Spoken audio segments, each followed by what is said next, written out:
Hi everyone, welcome back to another stream. Hope you're all doing well. Hope you all had a great Christmas as well, or whatever you're doing. Regardless if you celebrated or not, hope you had a good holiday period. Hi PK, good to see you. I forget you can sit in PSU. You can sit in PSU. Also, thank you for the 3-stream watch streak.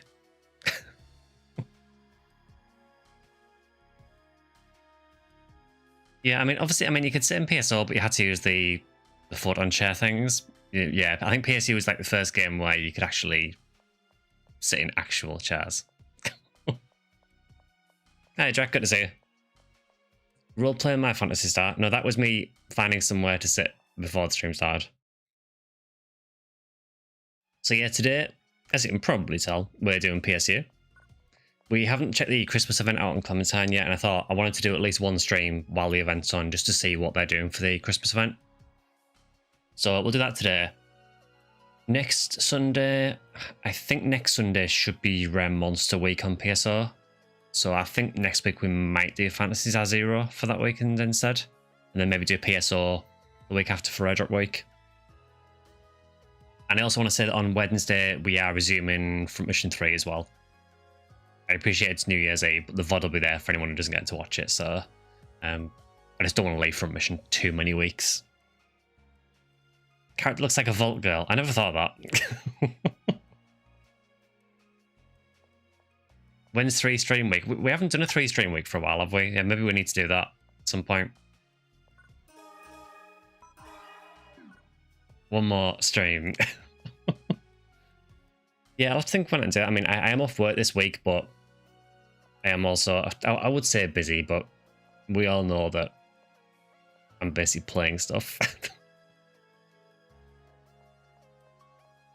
Yeah, I'll mention this as well now, because I did mention it on the community post. If anyone is playing Guild Wars Reforged, we do play it off stream.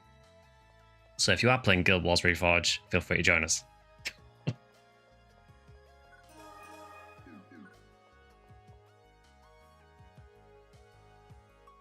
It's interesting how the clothes look modern rather than futuristic. The clothes in this game are all over the place. Yeah, there is a huge variety of clothes in this. This was kind of the first game that really leaned into it. PSO, obviously, you were very much confined to kind of the default character models and just kind of variations on that. There was slight differences between them, but they were generally all quite similar. PSU is the first game that really leaned into sort of the fashion side.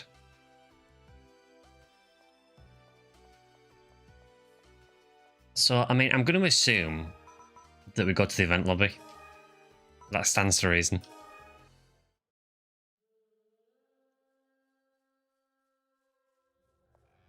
Oh yeah, so I forgot about this. So you can't see this at the moment because it's basically under where my camera is, but this event, as well as being the Christmas event, as evidenced by the huge Christmas tree, it's also linked to the PSO 25th anniversary. So from what little I understand, your characters have section IDs. If you're wondering what my section ID is, I'm Pinkle apparently. So we're going to change that immediately, if there's a way to do it. Look, I like Pinkle as much as, you know, anyone else who plays PSO, but where's my NPC to change it?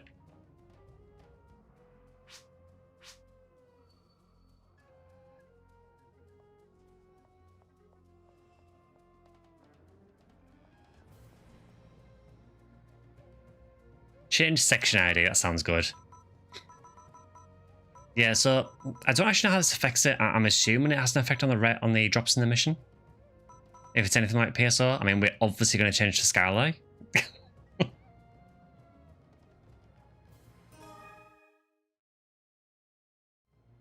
we are, much better. I'm Skyly now.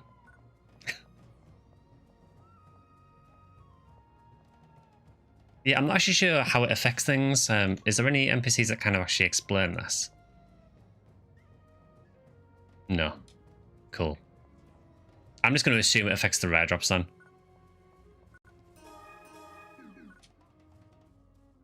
It looks like Pig is here. Yeah, as usual, we are playing on Clementine, so if anyone does want to join, feel free as well.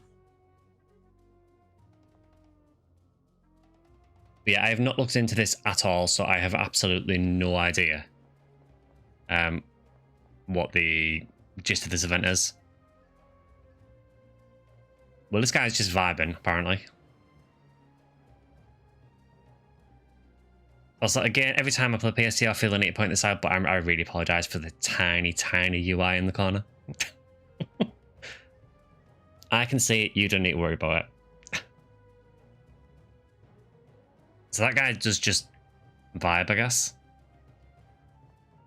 No, the NPC who does the section ID changes doesn't seem to tell you what it actually does. I'm just going on PSO law, you know, I assume it has an effect on the drops in the mission.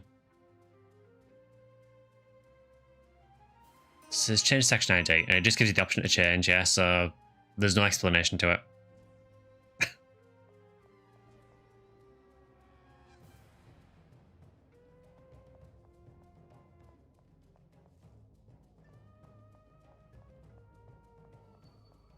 I'm also not actually sure where the actual quest is. Is it here? Via Tonga area. I can't help noticing there's people over there. Is that another part of the map you can get to?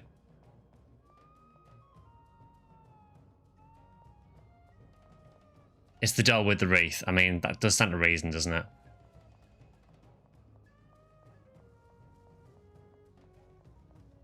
In my defense, I came in from this way. What I can't see isn't there.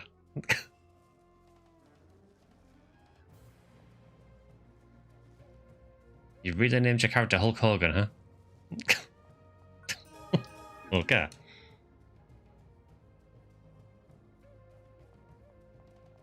So I know I did see Pika around here somewhere. Where are they?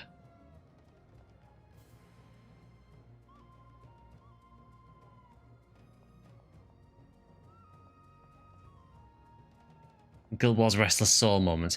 Yeah, that's basically the same thing that happened, isn't it? Yeah. You know, talk to the NPC, run away, expect the NPC to follow you, turn around halfway through the quest, and he's nowhere to be seen.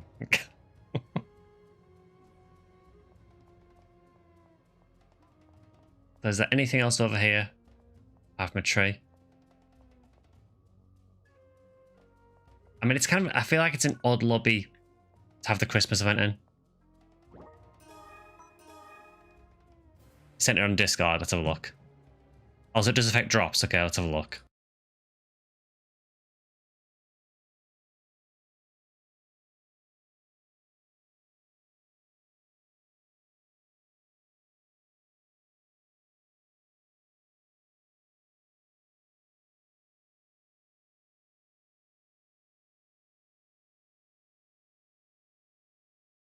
So does it actually affect... there is actually section ID drops here.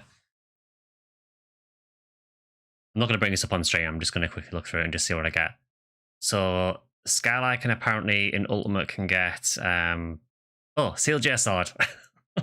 Well, Tsumakiri Nadachi. So Tsumakiri J Sword and Yasha. Alright, yeah, we'll stay in Skyly then. No further discussion needed. I see Tsumakiri J Sword. We go for that. So I'll give it another minute or so just to see if anyone else shows up, and then we'll get started. Purple has Psycho Wand. I do like how they've kind of... It looks like they've made the drops similar to what they were PSO.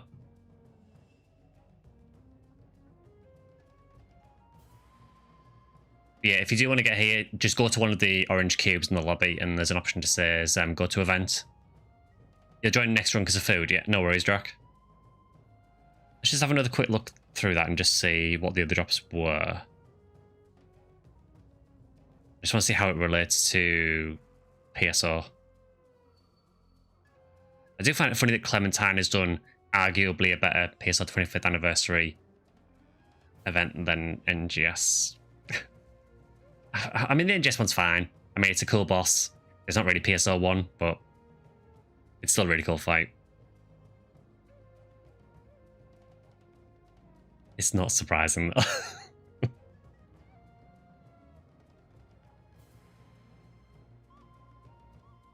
I mean, yeah, I like what we got for the NGS, for the PSO 25th stuff in NGS. It would have been nice even just to get like a PSO outfit scratch. Alright, so what can we get? So Viridia gets Snow Queen. The main ones are like Snow Queen and Final Impact.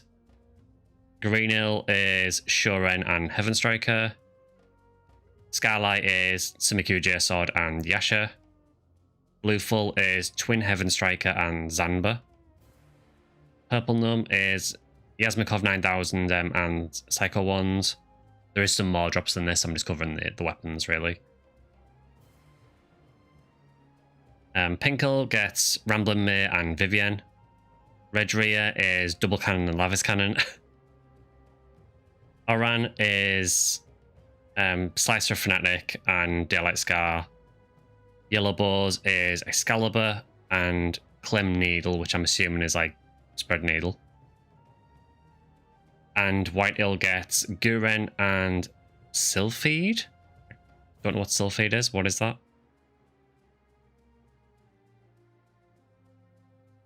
No idea. PSL's rare drops exist here too. Yeah, I mean, back on the Sega servers, there wasn't a huge amount of PSO stuff in PSU, but this event specifically on Clementine is also tied in with the PSO 25th anniversary, so it kind of makes sense that some of the PSO weapons drop here. J-Sword, when I watched my brother play this, he mentioned that sword. Yeah, the J-Sword is infamous. I can't remember how long you've been around the channel, Vintage, but yeah, I hunted the CLJ on GameCube PSO, well, from GameCube PSO on and off for about 20 years, and I found it earlier this year.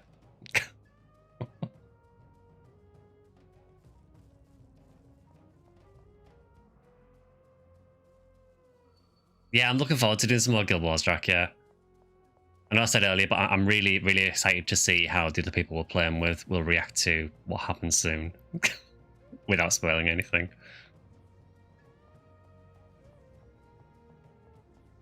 Alright, well, I think what I'll do is, I think I will just start a party.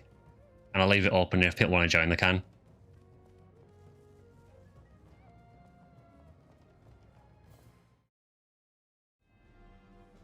Does Rurik resurrect as a tree? He does not, no.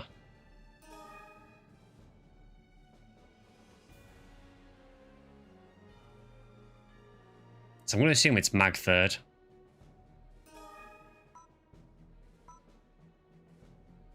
He really didn't achieve his hopes and dreams, does he? He really does not achieve his hopes and dreams.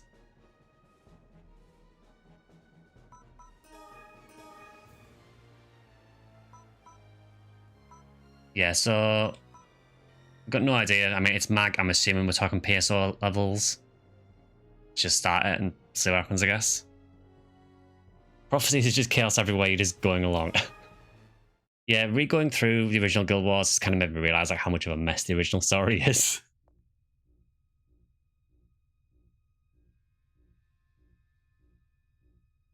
There is music, it's just very, very quiet. Like, extremely quiet.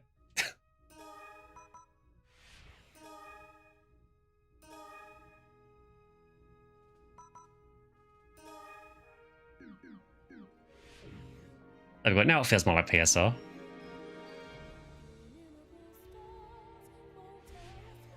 How loud is that on OBS? Let's see.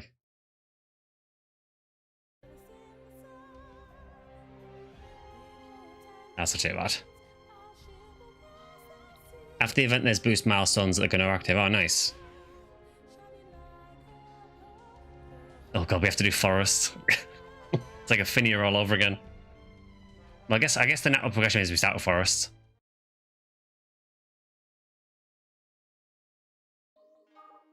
Seas forest, by the way. Don't remember these guys in forest, honestly, but you know.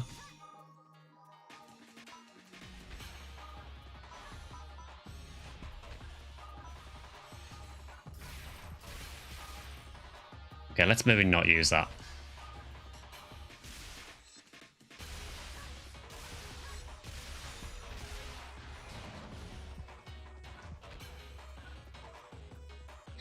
So I'm even using a PSO monster weapon.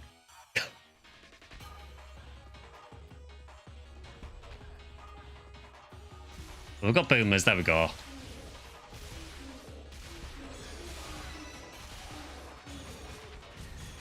Oh god. Forrest got angry.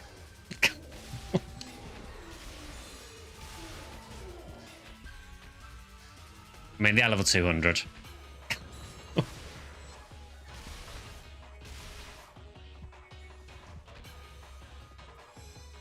I need to take these guys out because these guys are really irritating me.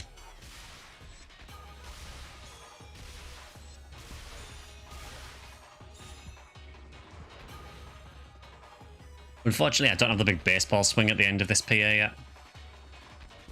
I changed to 40 fighter fairly recently, and my PAs are really not there.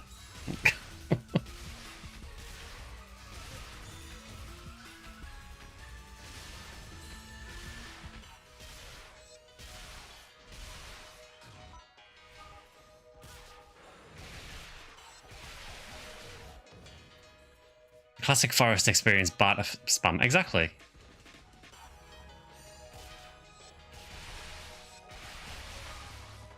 Yeah, it's a bit odd putting these in forests.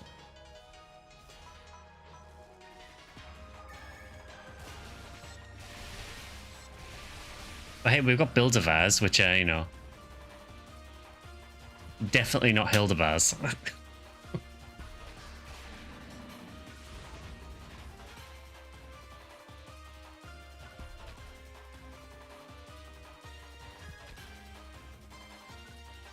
Can also just point out the absolute peak choice of music.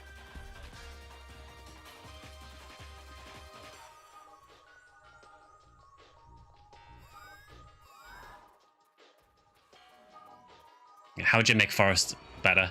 Add trick track.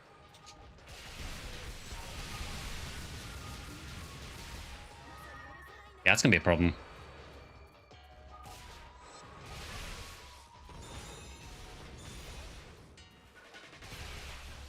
Add the boomer song.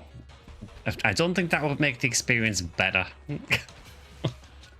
What's the opposite of better? Oh yeah, worse. Okay, let's maybe not do the end of that pier.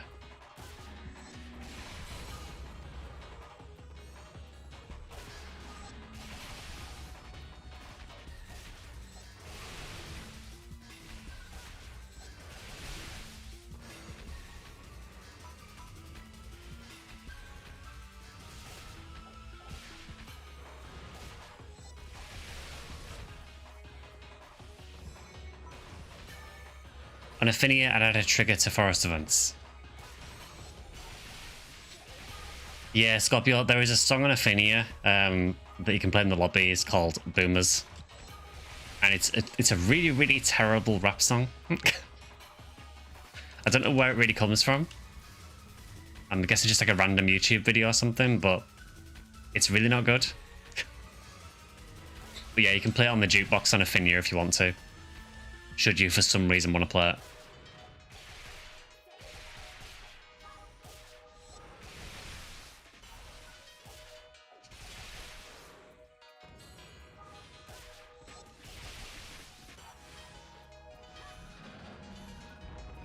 Well, we've got a good Honyu plus.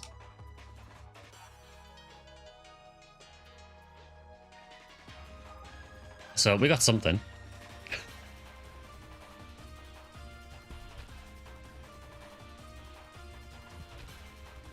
It's got 40 electric as well, it's not bad.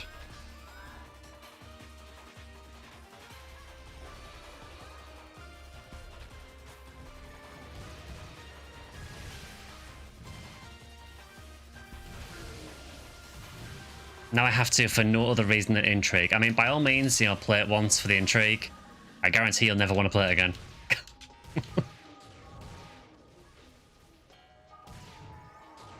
And Pika is not having a good time with these boomers.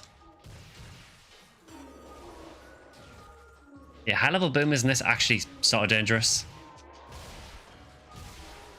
They leveled up a bit from PSR.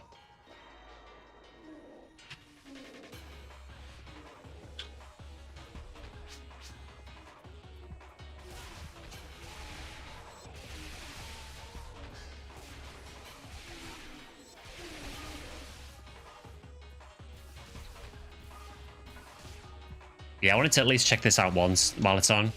I think this ends about, I believe it was about January the 11th it ends, so if you do want to check it out, you've still got plenty of time to do it.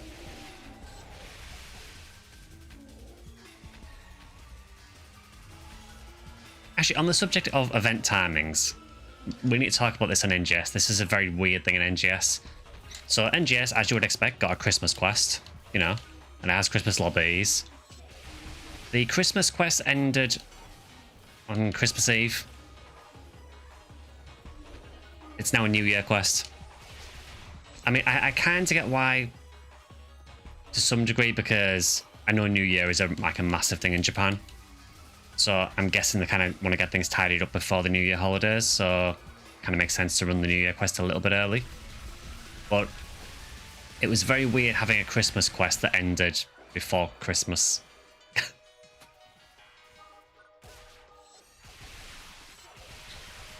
And oddly, that is the complete opposite of what happened on PS or Xbox, which had Eternal Christmas.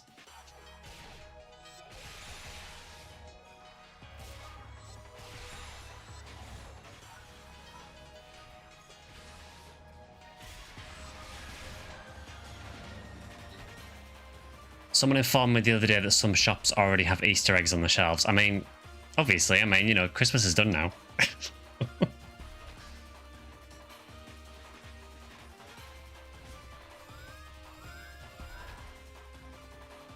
Okay, I mean, naturally, the progression of things we go Forest 2. Surely.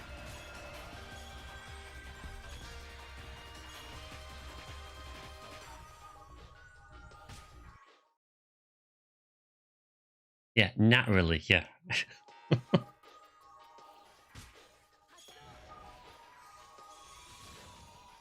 Ah, yeah, everyone remembers the Comasli from PSO Forest.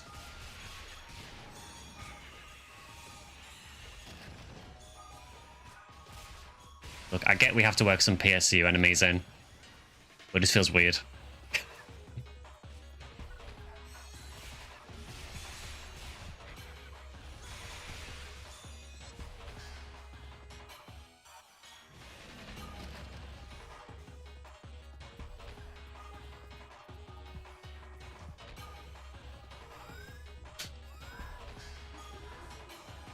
Yeah, I think it's really interesting though, looking to see what the private servers do for these seasonal events compared to what the official servers do.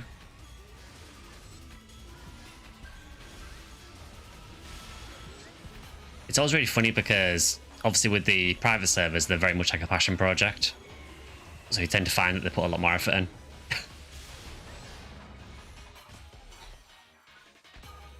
Hey, Draffy, good to see you.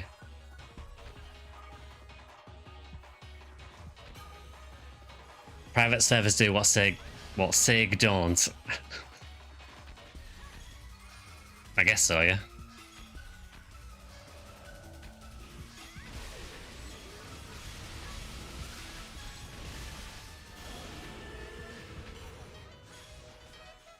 See, now we've got a full party. Drax here as well. Now that we've got a full party, it now masks the fact that I have really low level PAs. No one will notice me slowing everyone down.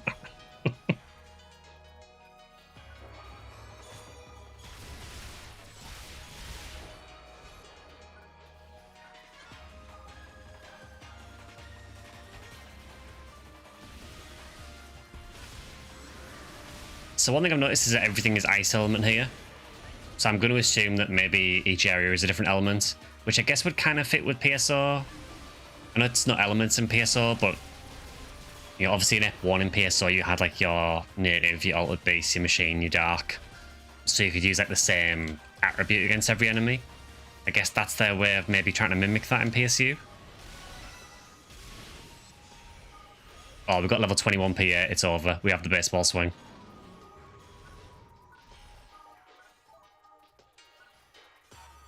Literally the only reason I use this PA.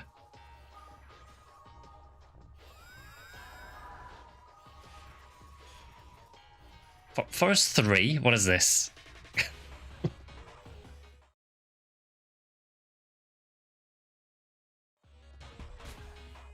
Ultimate Forest, apparently. Okay, I see what we're doing here.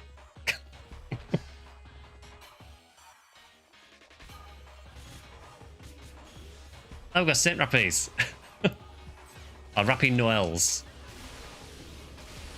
Merry Christmas. Christmas Orc. No idea.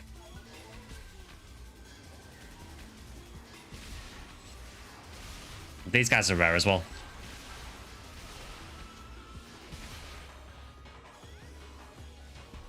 Keep forgetting the universe actually has big party sizes. Yeah, it's 6 people in pretty much everywhere here.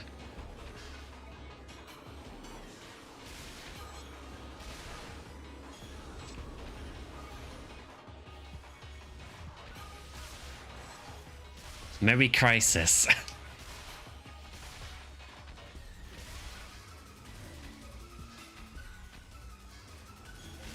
Yeah, I don't know if this is like a rare map we've got or something, or if these are fixed in this quest. But yeah, they're normally the rare monsters. Melon Fist, sure.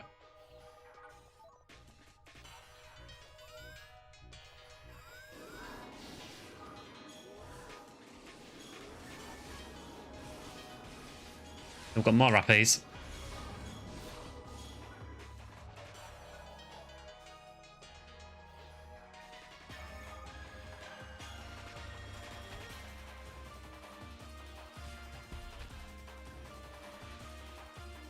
Actually, these guys were rare as well in PSU. I also forget that the Giga Boomers were rare.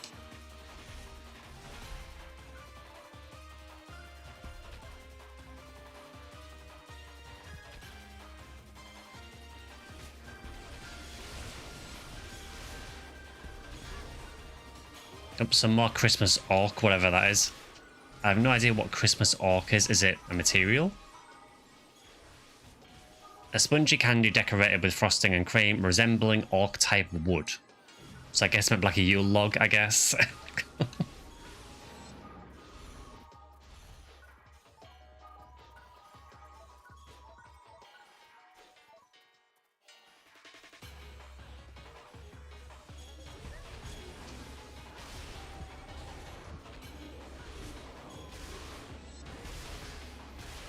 The tech effects in PSU always make me laugh because they get so over the top that you just cannot see a thing. I guess that kind of set things up for PSO2 and NGS. Thankfully in NGS you can actually turn tech effects down, so if you get blinded by them all you can just turn them down, which is nice.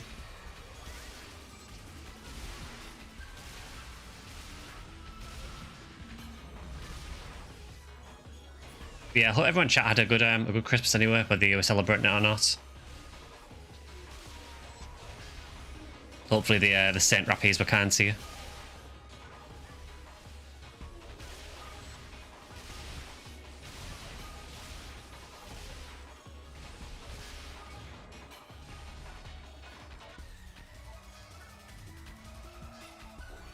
They are dropping a ton of money. PSO, close. Yeah, these are the PSO maps, but in PSU.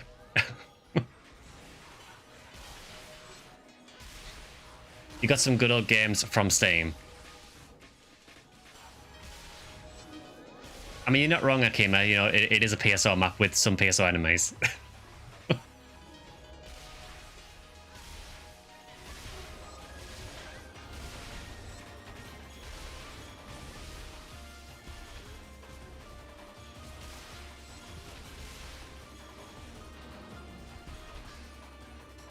If you raid even casually in FF14, you straight up have to turn off effects. They didn't call the Red Mage the flashbang for nothing. Now we've got Ash's Soul, so rip Ash, I guess.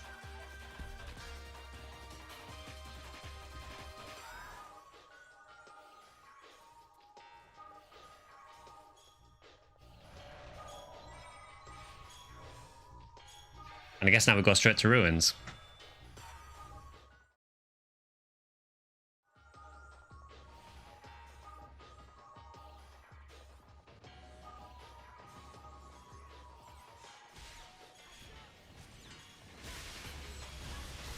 And yet more Rappies. Oh, we've also got Jaguars as well, which are the really cursed chows. And we've got a Christmas tree drop, nice. Just in time.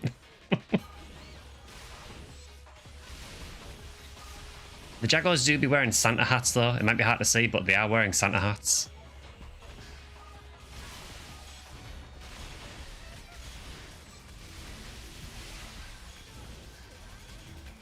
During the stream, we saw the map before the UI, I guess. I was playing PSO on GameCube last night, and for PSU, do you play on Clem? Yeah, so Clem is kind of one of the only options for PSU multiplayer, really, to my knowledge.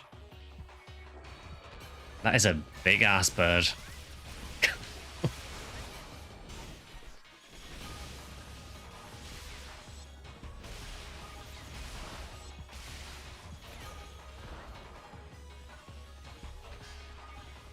But yeah, I play Clementine for PSU, and I play on Affinia for PSO. I do play PSO a lot as well, so... Yeah, we did just kill the Twitter icon. I mean, I guess it's not now, but...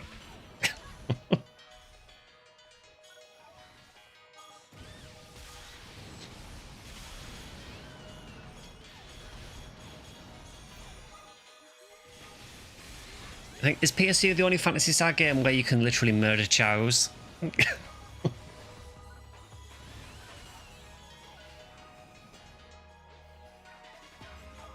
I feel it maybe is.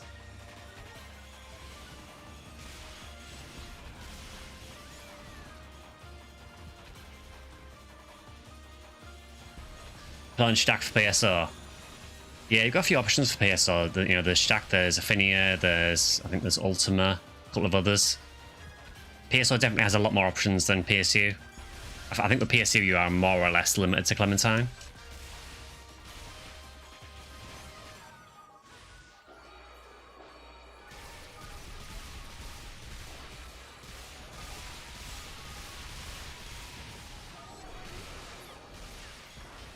Oh, everything is exploding. This feels more like NGS now.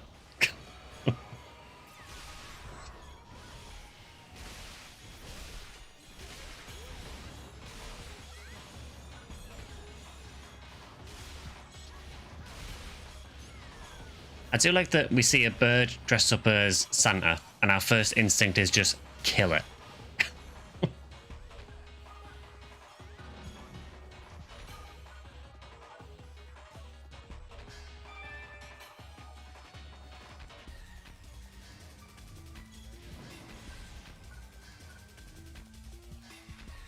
Damn, no Sumakuji sword. We'll get him next time.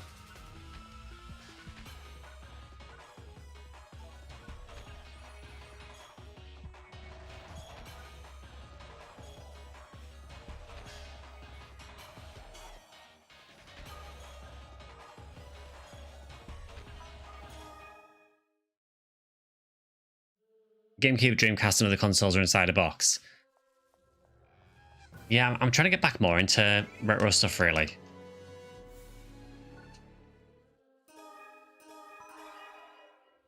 Love PSU. I cried when the servers went offline. I remember when I was a teenage girl, I got my first girlfriend in PSU, and that's when I realized I was lesbian. I imagine a lot of people probably met, like, you know, partners in these games because, you know, they are the social experience in the day.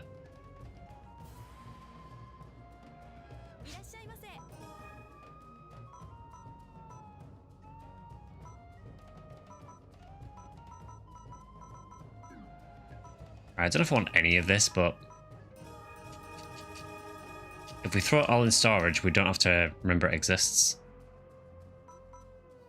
I did get some coal for a raffle. I don't know what the raffle is, but maybe it's that NPC who was just singing. Let's check him again. No, he's just still singing.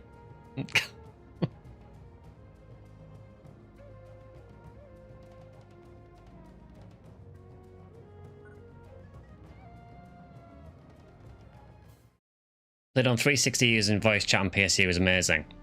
Yeah, I never got to experience that, so I played on the PC PS2 servers.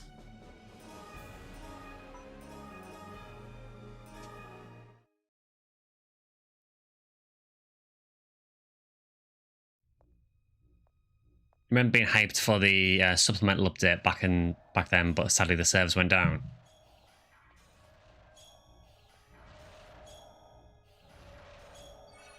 Right, should we mix it up? Should we do caves this time?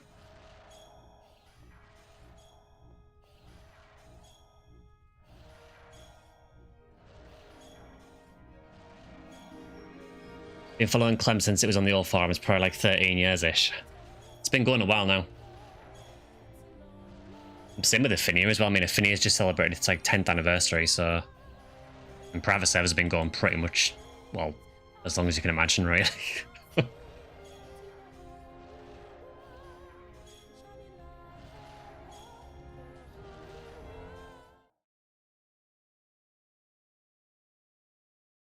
Alright, so let's go caves.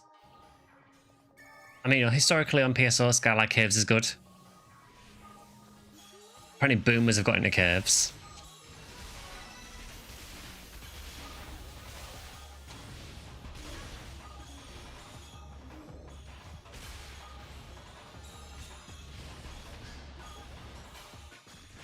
Okay, I think everything in this quest is ice element.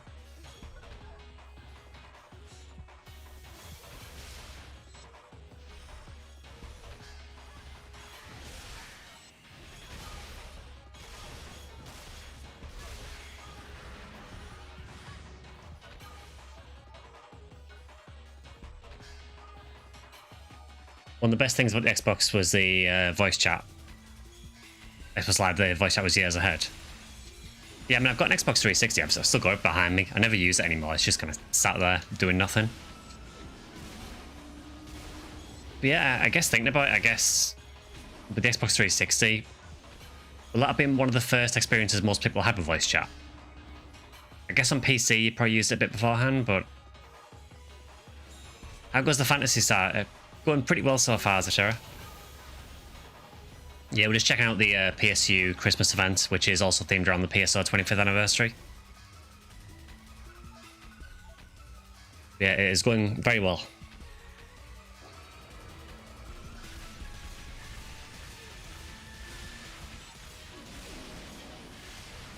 What's my favourite class in PSU?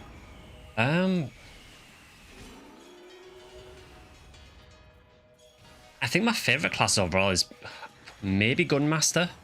I don't really play it on Clementine yet because I wanted to play some other classes. There's quite a few that I like in the game. But I used to play a lot of Gunmaster back on the official servers. Also quite a lot of Acro Fighter as well.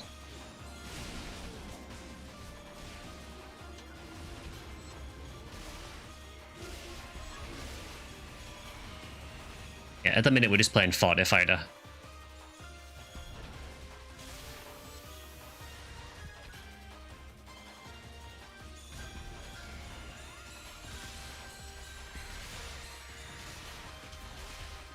Yeah, it's one thing I do like about PSU though, like how different all the classes are. They do feel notably different to play.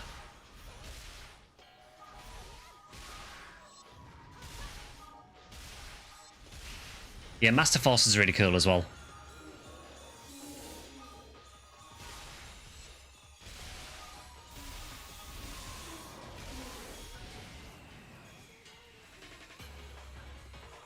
Yeah, so on PSU draft, yeah, I can't remember how much you played a PSU or not. But yeah, on PSU, like Hunter, Ranger, and Force are kind of basic classes that you essentially only use them to level them up to get the requirements to unlock other classes.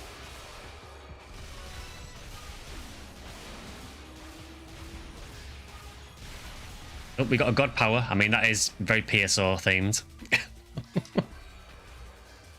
I mean, sure. Let's go Cave 2. Yeah, Infinity's really good.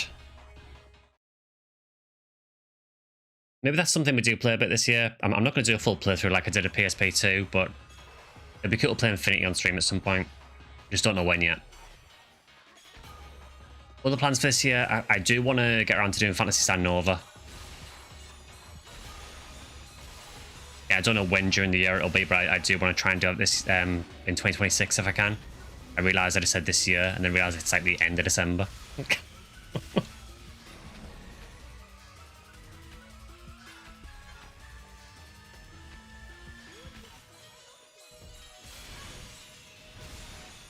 You like the maps being bigger compared to PSO? Yeah, I don't know. I'm a bit mixed on it. So I agree that it's better from a sense of scale. It does make the areas feel bigger. But coming from PSO, when this got added in PSU, because this was on the official servers as well, they used it during an event, it felt very weird because everything felt the wrong size.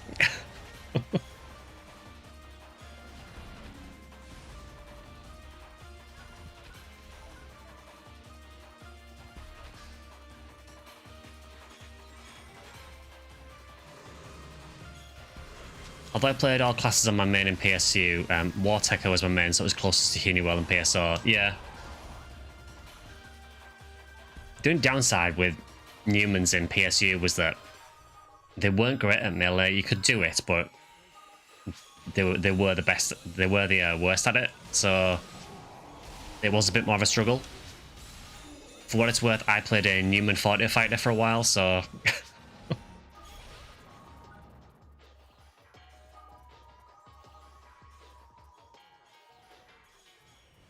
English patch for Nova is really good. That's really good here, actually. I think you can play casts on Nova Drafia. It's just, yeah, I know. I think it was when Kilniath was trying it. There is a weird visual bug if you play cast. I don't know if that's fixed now or not.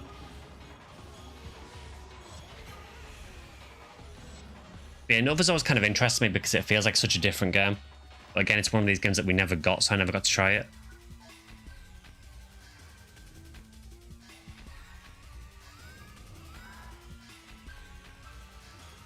I mean, that's fine. I could just play a character that's not a cast. It might mean a few of the NPCs look a bit buggy, but it's not the end of the world.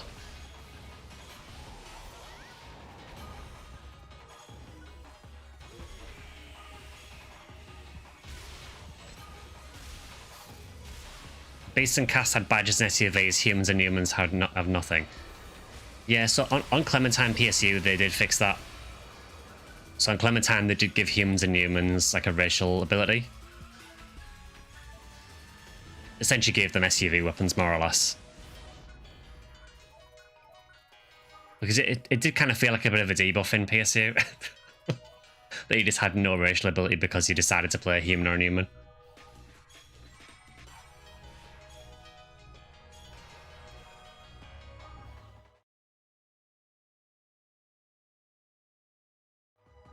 Yeah, so the racial abilities they gave them, from what I can tell, this seemed like more or less carbon copies of the cast SUV weapons.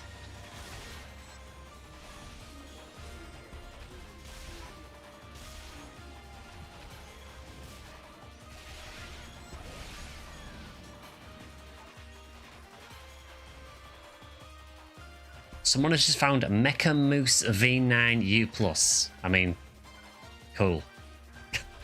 I have no idea what a Mecha Moose is, but...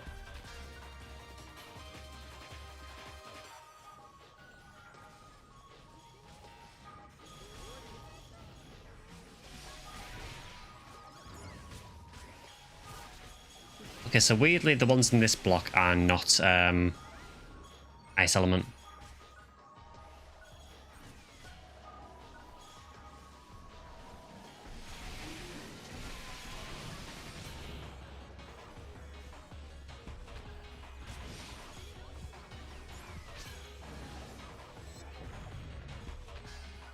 Yeah, Mecha Moose. Yeah, you did not mishear me. There was a banner that scrolled at the top, a bit like on Ophinia, where when someone gets a really rare item, and someone got something called Mecha Moose, I have no idea what it is. Apart from, I assume, a Mecha Moose.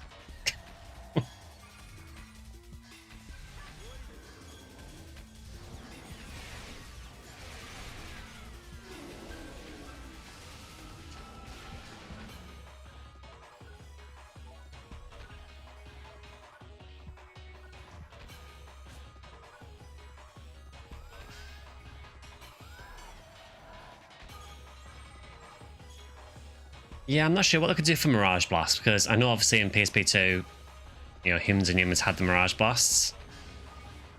I mean, they have ported over content from the portable games before. I mean, there are maps on Clementine that are from the portable games, but I don't know how much extra work it is to actually port over the animations and everything for the Mirage Blasts.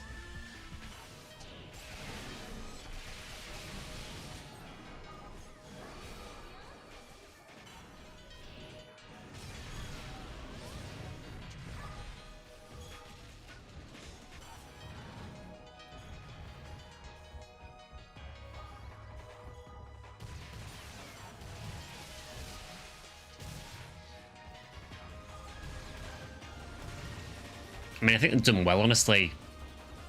You know, giving us content that was previously thought lost anywhere. I think the only thing that's roughly missing now that I can think of is the episode 3 story. Which I don't know if they'll ever be able to do that. Thankfully, there is really old videos on YouTube if you do want to go and watch those to see the episode 3 story.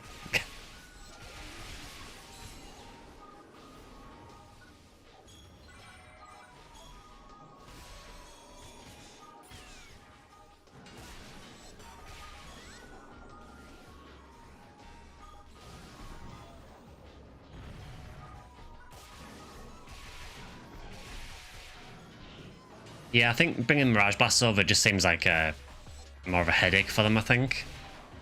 Because they'd have to figure out all the balance and everything for them. I mean, not that I'm implying that PSU is a balanced game, because it really isn't.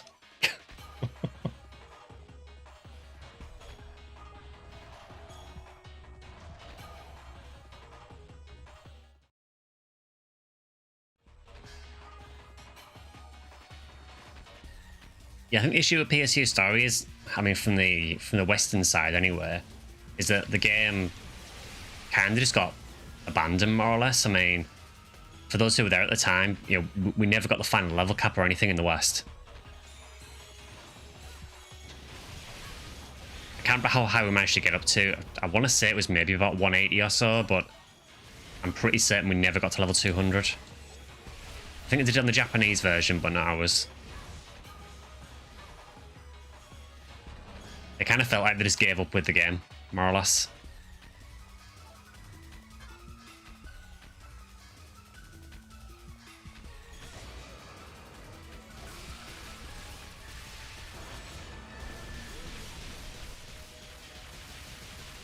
Because, you know, I think it's fair to say that PSU was not a massive success. I think obviously when it released, it was you know, a hard act to follow. You know, it was there to essentially replace PSO, which at that point, you know, had been around since 2000. Was a very loved game already.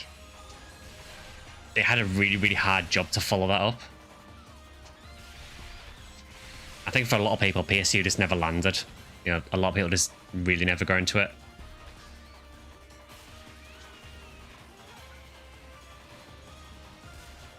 It's a shame, really, because it is genuinely a good game. I mean, again, for me, I'll never like it as much as PSO. I think that's the problem that it had. A lot of people kind of felt the same. I've mentioned this before as well, but Sega also kind of shot themselves in the foot by keeping the PSO Blueburst servers online when PSU launched. So people tried PSU, didn't really vibe with it, and just went back to PSO. And then when PSO went down, they then just transitioned over to private servers.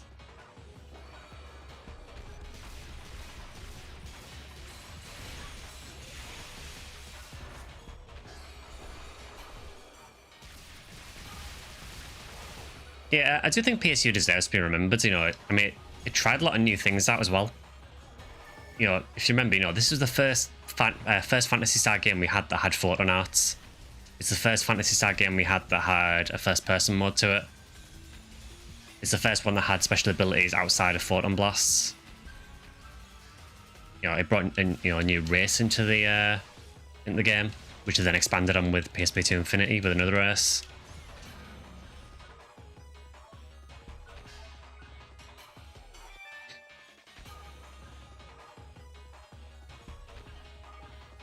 Damn, still no TGS.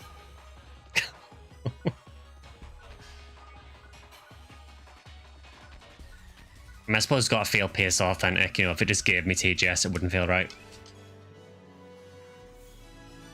Maybe, you know, Clementine 2045, we might find it.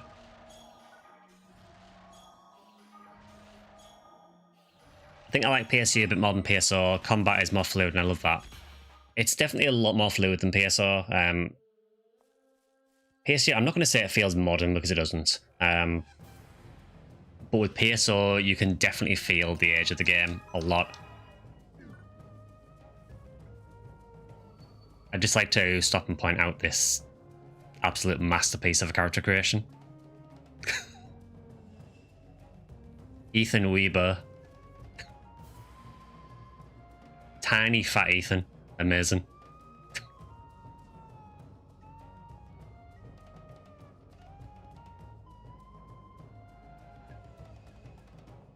Right, we'll do one more run on Skylight and then I'll change section ID over.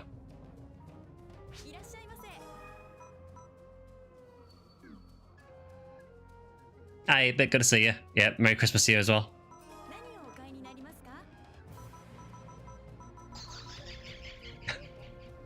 Also, hi Nemu.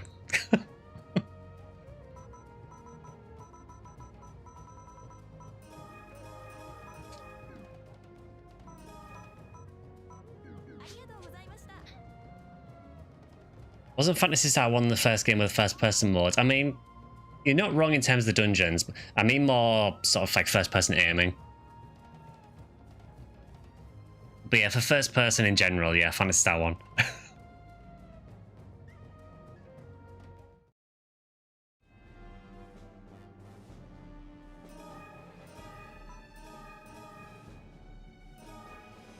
So I guess this time we do mines.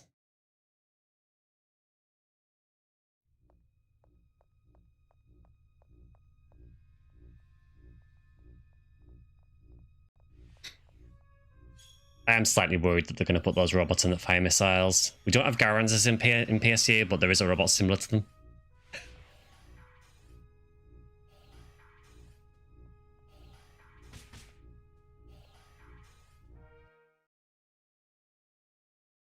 PSU is my favourite. It got way more right than wrong. Thank you for the Garans. No, apparently we've got boomers here as well. Boomers have apparently just taken over the entire planet.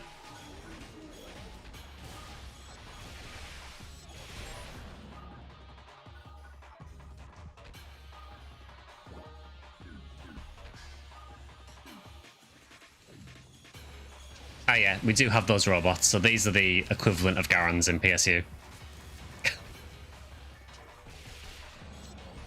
They might be even worse than Garans's.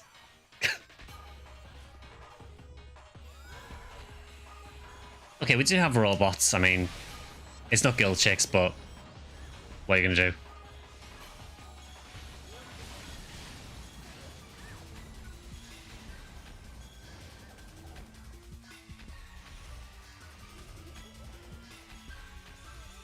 Revenge of the Boomers, it is. It's been a long time coming.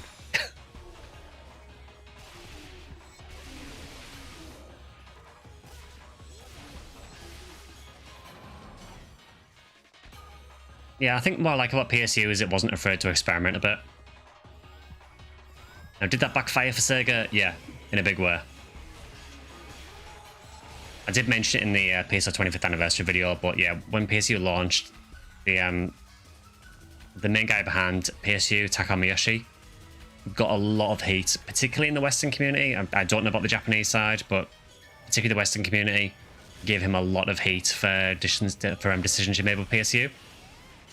A lot of it which was undeserved, honestly.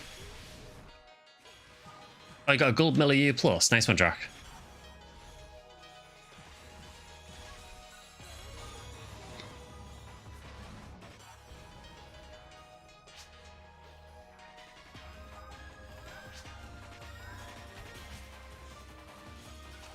Yeah, there was like a lot of hate leveled at the devs and everything and the producer and everything for PSU. And I think a lot of it boiled down to this game isn't PSO. We are back in the mines, yeah. Good to see it, Energy Burst.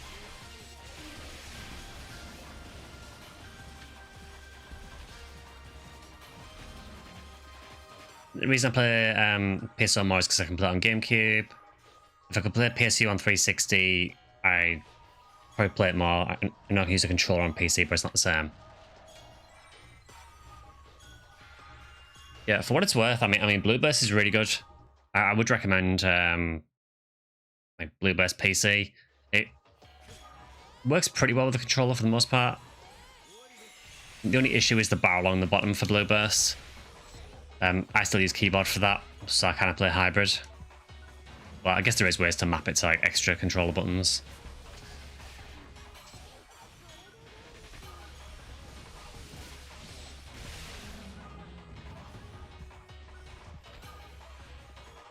Got Indie Cannon U+. Oh, Drax getting all the rares.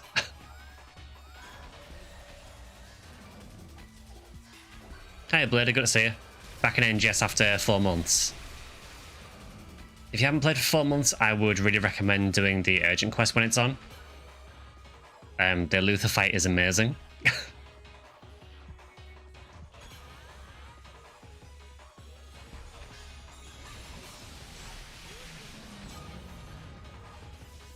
Never played Blue Burst, never experienced episode 4. I mean, episode 4 is an experience. I think story-wise, episode 4 is very weak. There's some good parts of it, but it definitely feels like a step down to me from episode 1 and 2. And I kind of feel the same for the areas and the enemies as well. But it did introduce a lot of new gear, a lot of new things to hunt. It probably is like the best version of PSO to play, but for me, I have the most nostalgia with GameCube. But that is just nostalgia.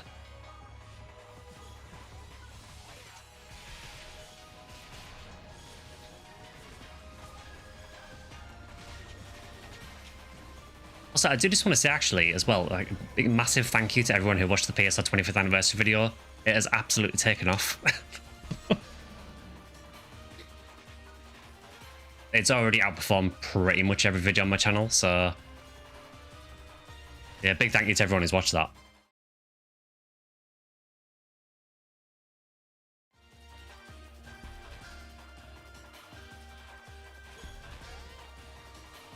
F4 added Zeus, so it's automatically the worst one. You're not wrong. No one likes Zeus.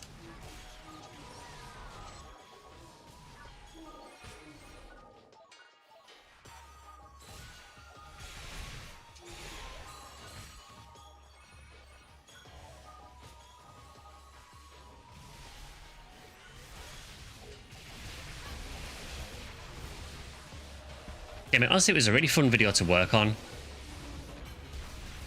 Just like getting everyone's responses was really cool as well, and just seeing, you know, what the game meant to you. It was obviously like a very personal video for me to do as well, for obvious reasons, if you've seen it.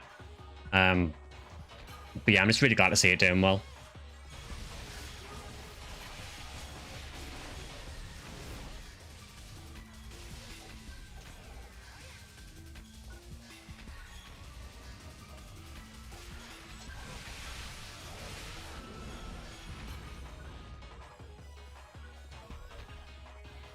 Oh, did you reset your progress in PSO2 Blader?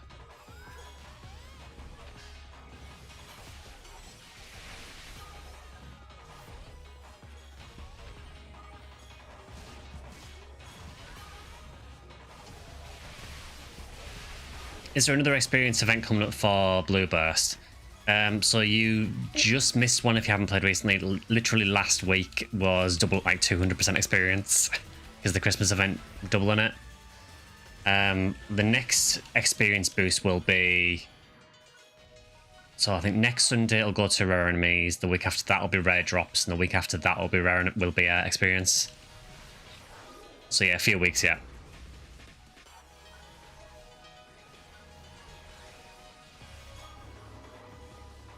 It's a good video. It filled me with a wave of nostalgia I could truly relate to, especially the part about your IRL friend getting you into the game. It was the same for me. Yeah, I mentioned it in the video, but seriously, I had never even heard of this franchise before PSO GameCube, and it was just by chance that my friend had it on GameCube.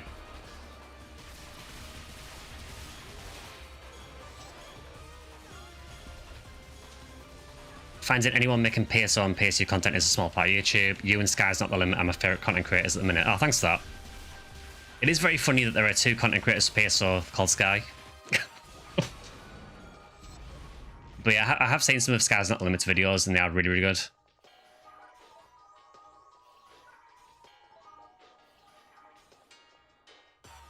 I don't mean this in a bad way, but he did a video recently on, I think it was about Alicia from PSO, and it's had tons of views. And I was thinking, wow, tons of views out of a video for one specific side story character from PSO. It genuinely surprised me that there was that many people willing to watch it. And again, that's nothing against his content at all. It just feels like a really niche subject. Like, anything to do with PSO is niche. You know, I never expect views on pretty much any PSO content because, you know, it is a 25-year-old game now. But I guess it shows there are people still wanting to watch PSO stuff.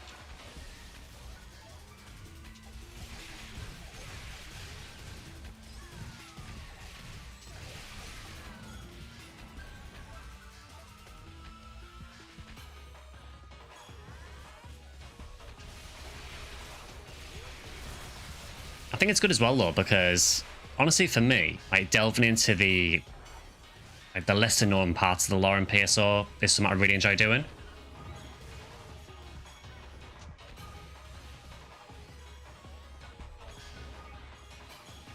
You know, because a lot of these characters have loads of little hidden secrets and everything about them that you don't really know unless you really go looking for them.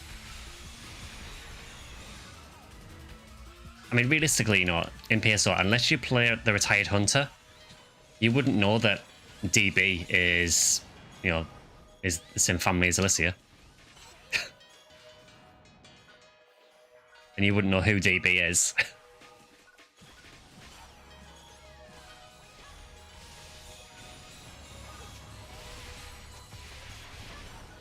mean, obviously I did the lore playthrough where I just went through the game and covered the main story. I did quite a few of the side stories as well. Which reminds me, I really need to do that Seek the Heart video at some point. I dread doing it because it's such a pain of a quest. Also, thank you for becoming a member as well, Kimmer. Much appreciated. Thanks very much for that.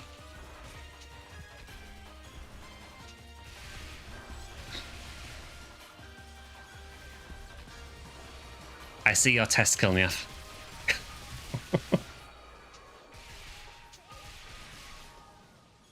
Like I mentioned before, not a day goes by when someone doesn't mention Phantasy Star and Bluesky. You've got a heck of a niche. Apparently.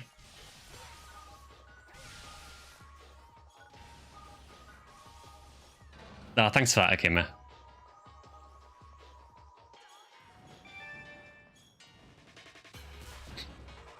Yeah, Twitch has been a bit, like, buggy and a bit weird recently, Kilnioth. I mean, that's nothing out of the ordinary. It feels like kind of par for the course at this point.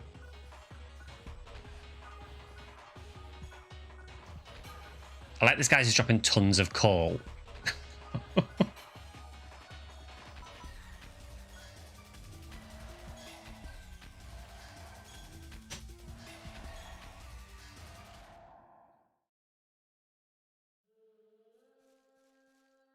yeah, Twitch just seems in like perpetual state of being broken to some degree or another.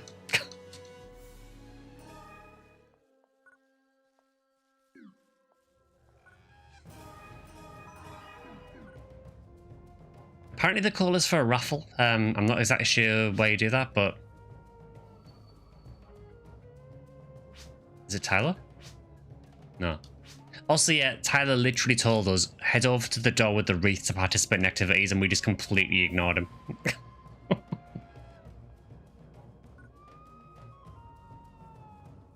Phantasy Star may not be as popular or critically acclaimed as I assume Final Fantasy.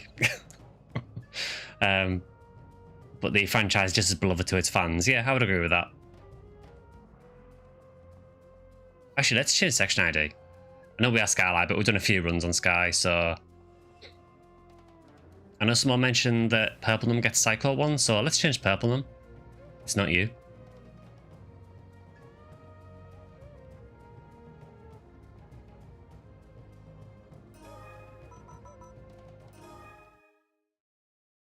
Alright, we're now Partition Purplenum.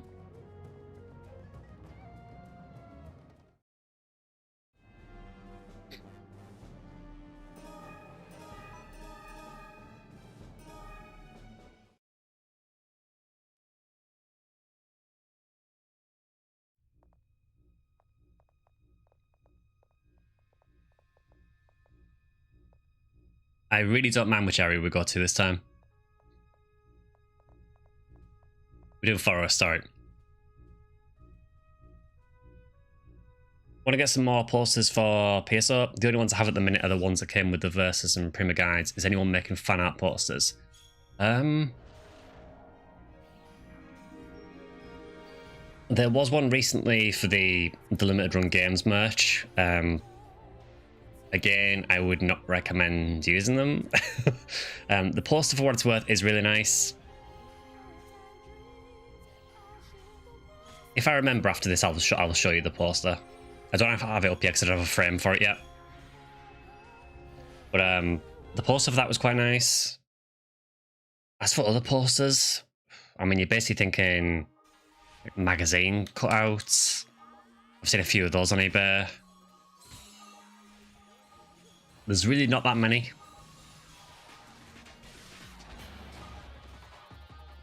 And yeah, Energy Burst, so in this game, the way the rares work is there are like regular versions, then there are what are called U versions, so I think Ultimate.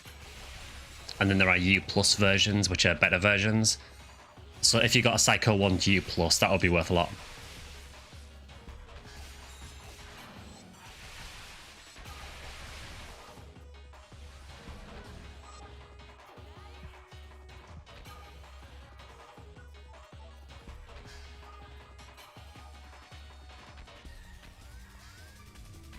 Yeah, I mean, another thing you could do is, I don't know if you've heard of disc plates. Disc plates do like metal posters. I do have one. If you can't see, it's basically over sort of behind my monitors. But I have one of Nier Automata, which is really nice. Maybe there might be a Phantasy Star on there, possibly. There won't be official ones, but if someone's uploaded them on there, maybe. The only slightly dodgy thing with disc plate is I know that for some of their posters, people just uploaded artwork that without the permission of the artists. So there is kind of, you know, fan art on there that the artists haven't given permission to be on there, which is not good. And I think with everything that's happening to artists recently, the last thing they need is to be screwed over even more.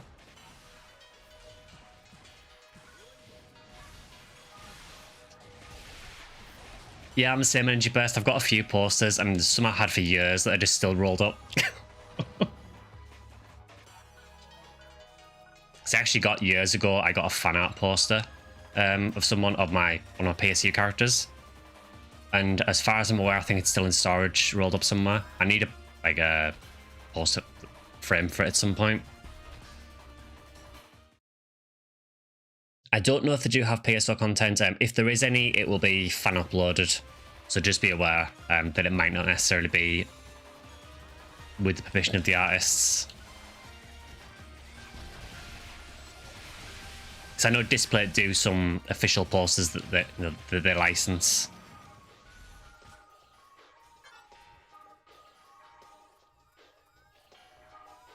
They have several original PSO and PSU posters from Japan that promoted the launch for each episode. Oh, that is so cool.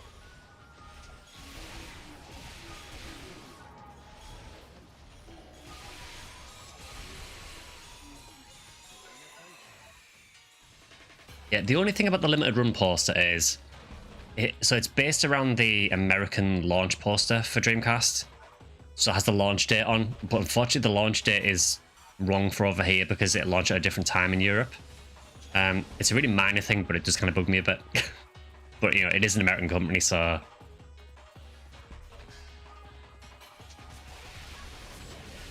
Yeah, a lot of the PSO merch is very, very expensive now. Also, thank you again for the sub, Ziggy. Far too kind of you. Good to see you as well. Hope you had a good Christmas. I hope everyone enjoys those gift subs.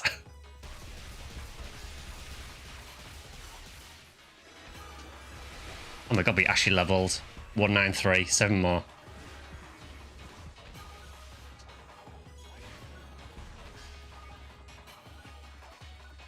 Yeah, good to see you, Ziggy, and I hope the FNEA Christmas event is treating you better than it's been treating most of us.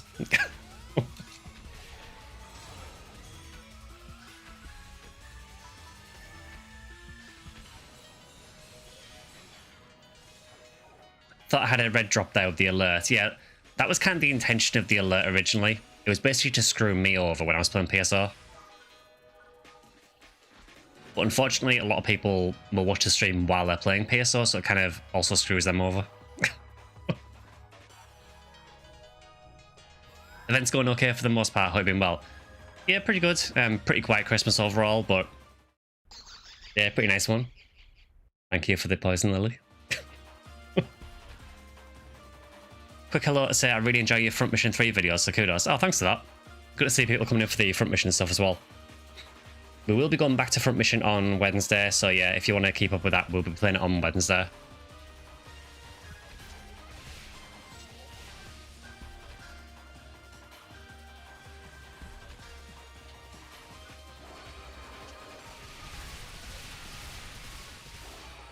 Yeah, it's been really fun going back to the Front Mission as well. I haven't played it for quite a while, so...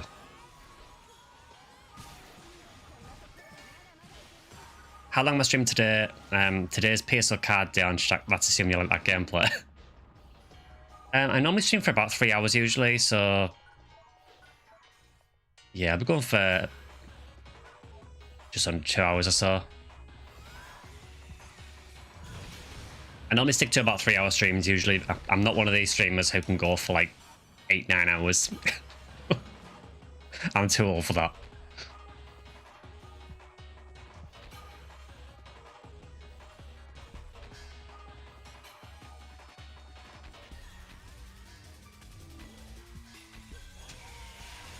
Yeah, we should probably play Ep 3 at some point as well. We haven't played that for a while.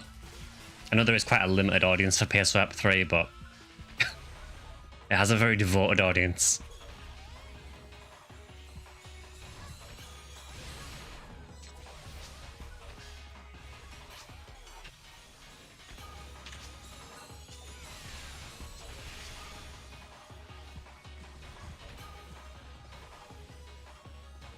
This game is quite open to how you want to approach it. Like the classes that are gun heavy can still do good melee.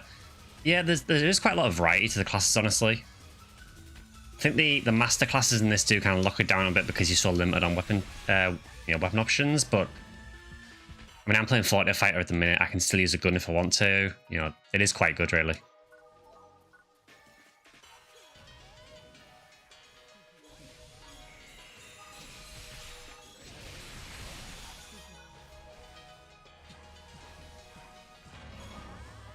Yeah, if you've never seen Ep 3 before, Ep 3 is the very weird PSO.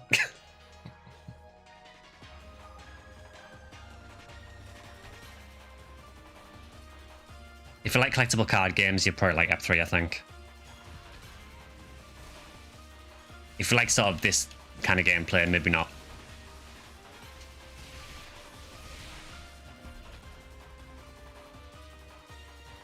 When you've played Ep 3 offline, you complete it. Ep 3 is very hard as well.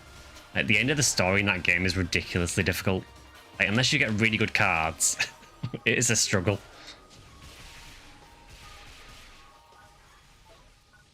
I think the bosses in that game were designed to feel as unfair as possible.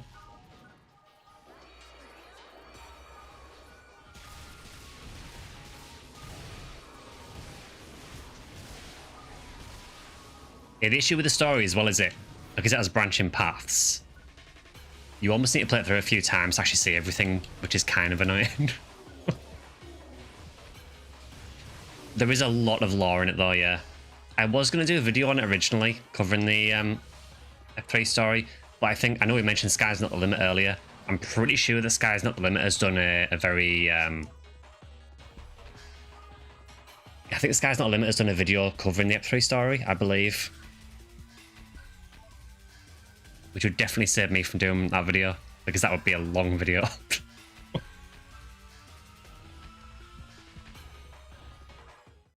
Find the guns on this game weak, it's like you're shooting them with a water pistol. I mean, the main advantage of using the pistols is just it's something you can hold in your left hand while you're going in. So if I'm using a single hand weapon, I can still do damage while I'm going in. Some of the guns are pretty strong, but it is mainly the two-handed guns.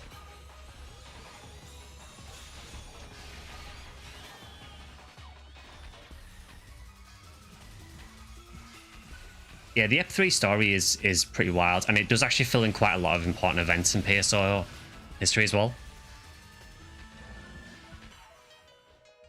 You know, covers things like the OPSS incident, which you won't know anything about from episode 1 and 2.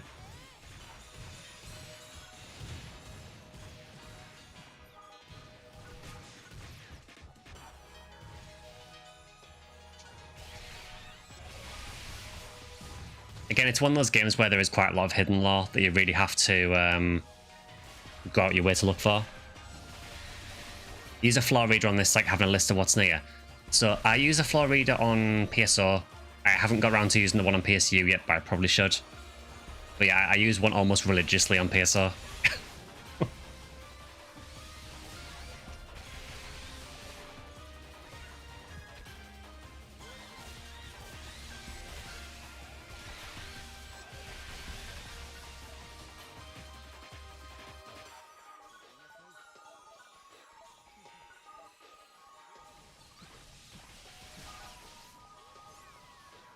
Yeah, the Ep 3 story as well does also fill in some things that felt like they were missing from PSO. You know, again, if you played the classic Phantasy Stars, you'll know of like a specific major enemy that doesn't appear in PSO. And the reason for that is because it kind of appears in Ep 3.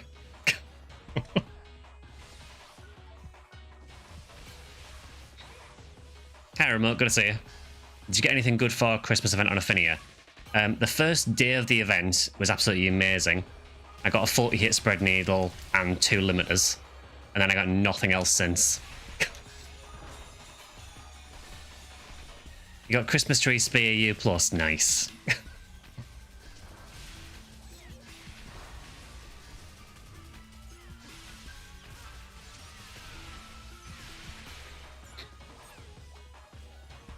Yeah, if you are playing Affinia, this week is a really good one to play, actually. If you're hunting stuff, because it's the drop all rate week.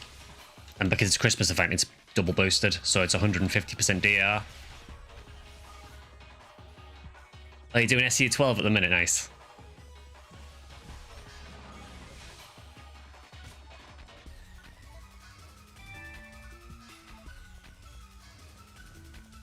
You already got President and PD done, he has 9k.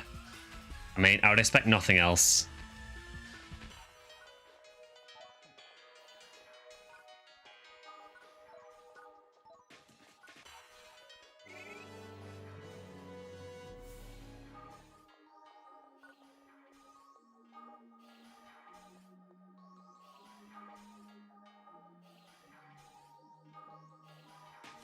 Yeah, I've been playing a bit of PSO more off-stream, really.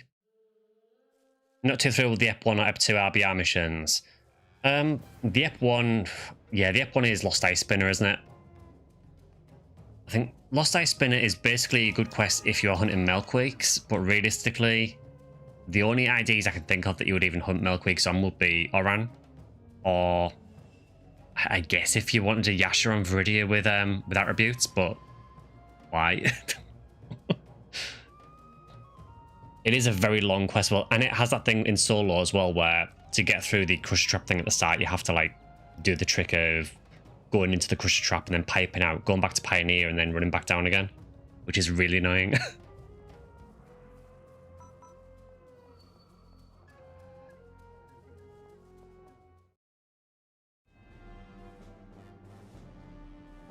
I will try and show you guys that poster soon, but we've still got a few in the party, so...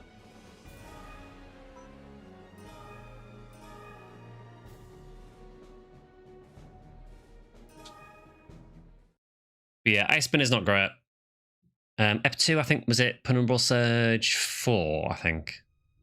I'm trying to think which one that is. Is that Central Control? Or is that a different one? I really can't remember which one 4 is. I did see some people saying it was SGS week, so... Oh, it's the one we have to do 3 laps of CCA. Okay, yeah, I remember that. I mean, yeah, it's not bad on some IDs, I guess, but it is a very long quest. Ep 4 quest not bad, though. SU12 is pretty good for hunting. I really appreciate they put the whole new world at the start of this.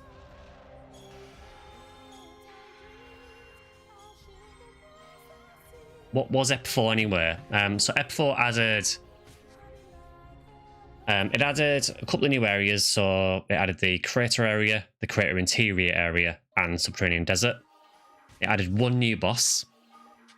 So Crater and Crater Interior did not have a boss. Only the desert has a boss, which is a very interesting choice. A lot of new enemies, some of which are okay, some are a bit annoying. Lots of new items. I mean, it's not terrible, episode 4. I don't mind it, but I just prefer episode 1 and 2.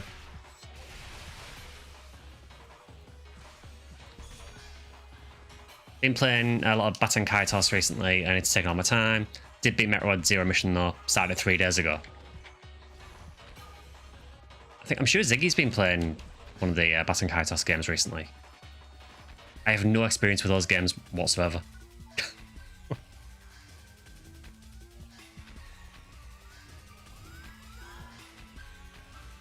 Isn't it like a card game or something?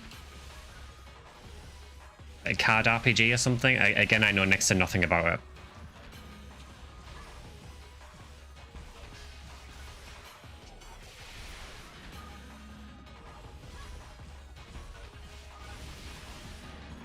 But yeah, I would say if you are playing on Affinia, this week is really good for hunting things from, particularly from Gorons or Pyro Gorons, because the RBR quest has quite a lot of them. So Heaven Striker from Pyros, Yaz 9K from Gorons. Not a bad week for those.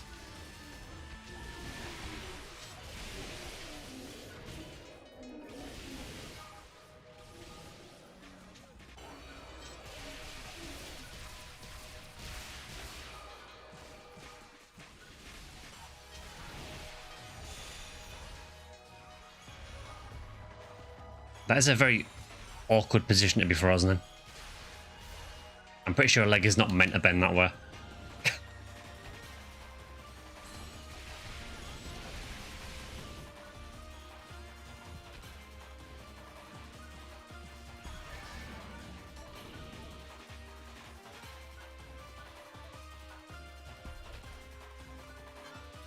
Also, since it was raised recently, those who've watched the channel for a while will know that occasionally I do a week where I will do 3 streams.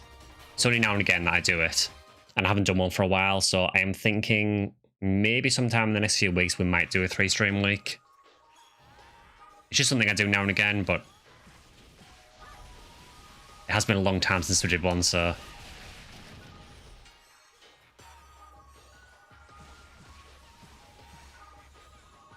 Bancast is turn-based. The attacking isn't real time, but the defense is.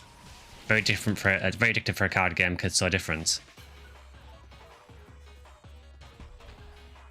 I've said this before, but with PSO 3, it's kind of weird because Sega almost jumped the gun really, because they kind of preempted the card games like that were going to be really popular. You know, later on, obviously, we had, you know, very, very popular card games like Hearthstone and so on. It kind of feels like Sega were just too early with it. And people just were not ready for it.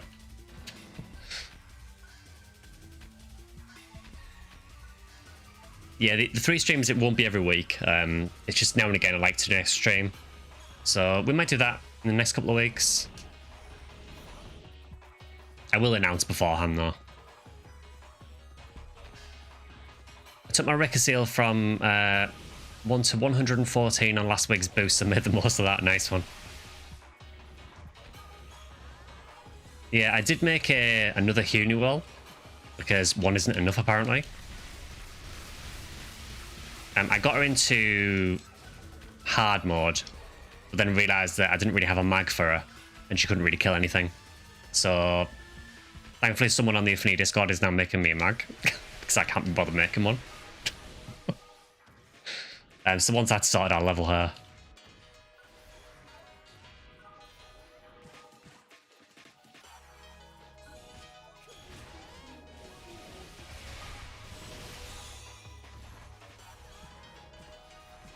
Only watch your videos and VODs of streams, never been live until today. Yeah, so I normally go live... Again, I don't know what time zone you are, but for me, I normally go live at about 6:30 GMT on a weekend, and usually about 6:45 GMT on a Wednesday. The only reason I go live slightly later on the midweek is just because I work during the week normally, so it just gives me a bit more time to get ready.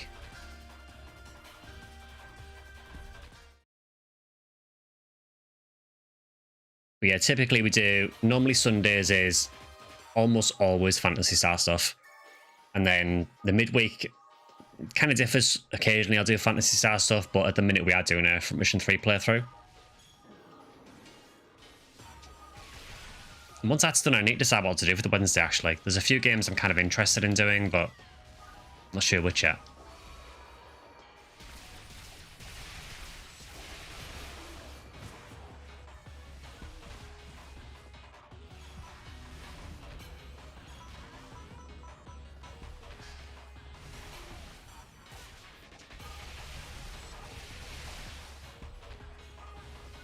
EST, but I used to live in Peckham, so I'm familiar with UK time. Oh, fair enough. Just some funny one-offs. Yeah, I mean, obviously, I think after Front Mission, obviously that's going to take quite a few weeks to get through, so I think once that's done, maybe we do like a, you know, a one-off game that we can do just like a one and done on stream.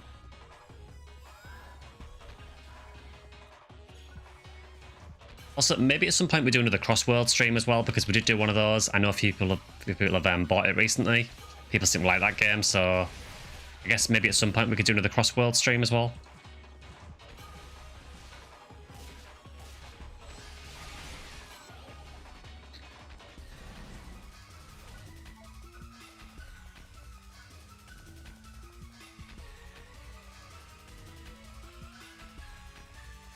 Well, with the amount of Christmas trees we found in here, at least for next Christmas I'll have a nice room.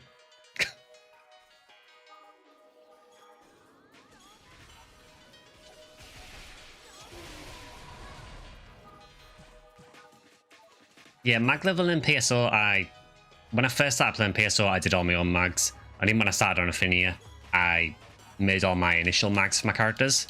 After a while, it just gets to a point where I really don't want to do it anymore.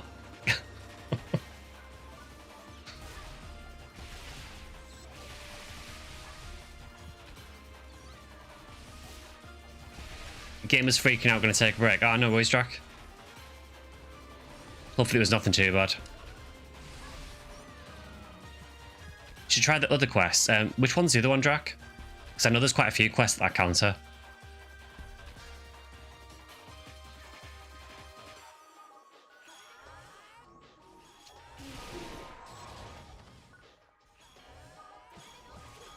Crossworlds is so good, way better than Mario Kart World, in my opinion. I mean, I've never played Mario Kart World, but I mean, I'll always be a Sega person myself, so I would always lean more towards Crossworlds anyway.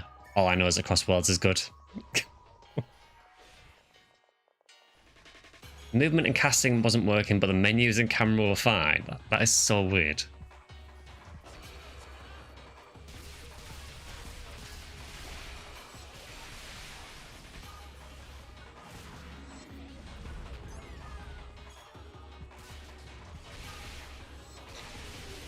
The experience in this is kind of insane because there's so many rare enemies. Beyond the Peak is the quest, okay. There's also a one-player version.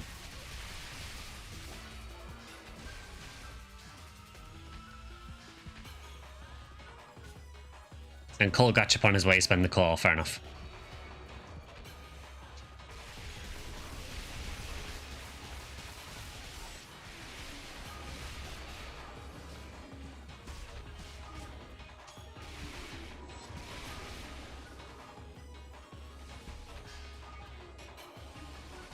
Yeah, overall, I think this is a pretty good quest, though. It is kind of weird that it's just boomers in most areas, but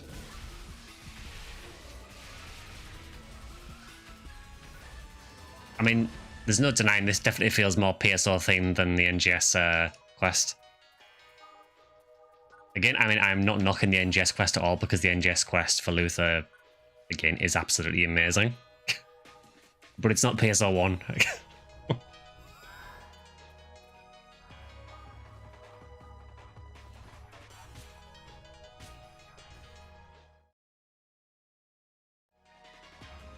I should also mention as well, the next episode of the Arcs Lounge podcast should be going live on the 30th. I think our guest this time is going to be Beryl Merrill, who I believe used to be one of the PSO2 Discord mods. So we're talking about like the recent updates for NGS and so on, as we do normally. And there'll probably be a gameplay section as well while we play with you guys. So if you want to watch that, that will be on Kathy's channel on YouTube on the 30th.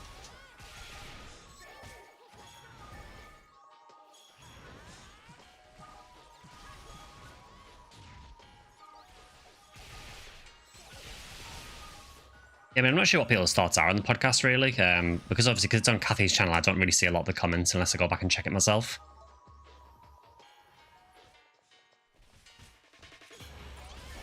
Probably thinking, who is this British idiot?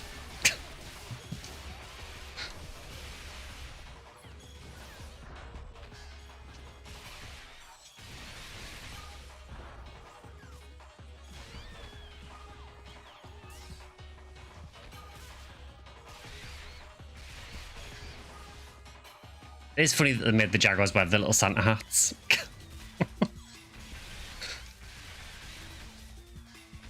They're still kind of cursed, though. I don't know why they made the Jaguar look like that.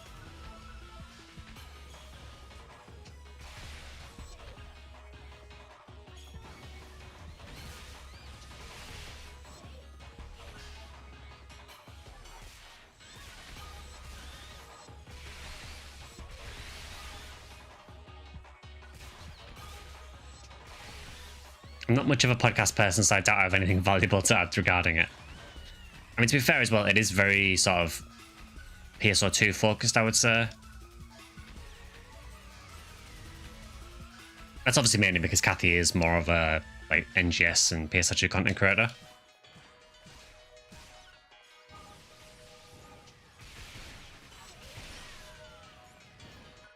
I am kind of like the old man who sits in the corner and goes, well, back in my day.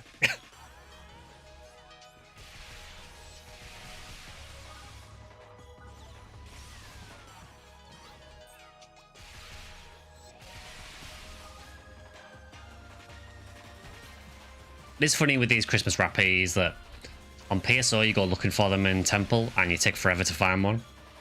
PSO just throws hundreds of them at you.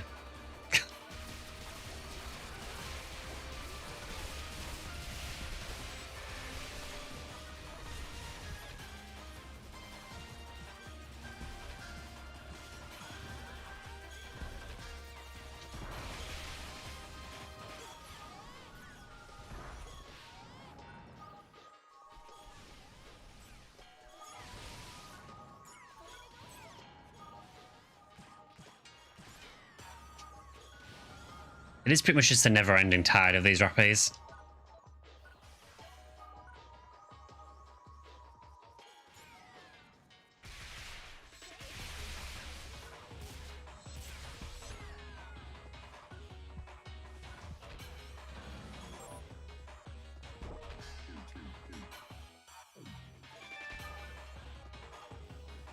There, come on, Psycho Wand.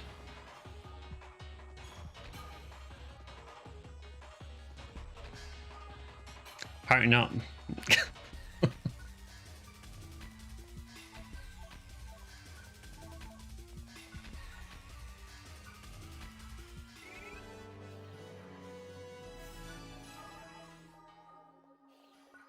It's a really good podcast. I'm glad to hear that. Again, I think it's more like Kathy taking the lead on it, really, because it is very much like PSO2 and NGS focused.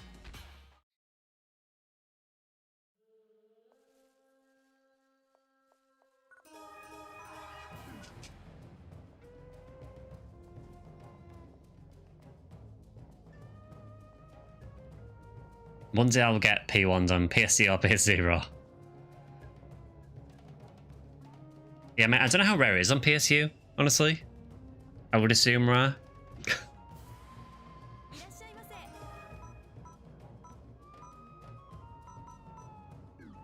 How full is our inventory? Fairly full.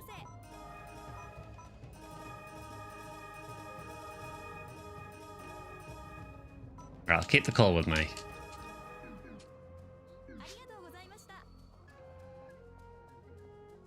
Yeah, I'm not sure if the ID drops are monster based or if they're just the boxes at the end.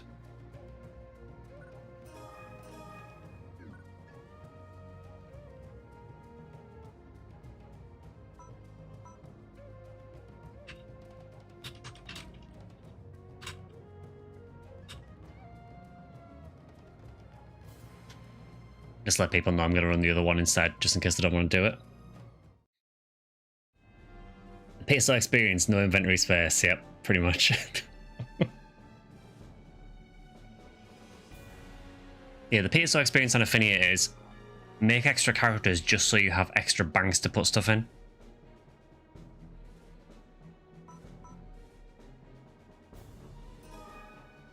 Okay, so beyond the peak.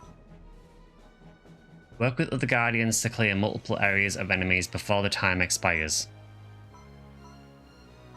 I mean, sure.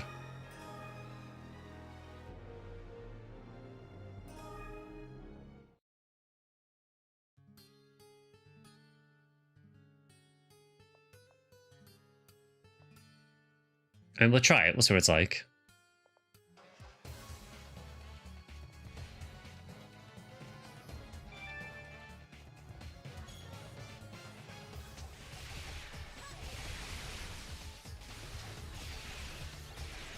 Yeah, so you can't see it, but basically under where my camera is, there is a time limit.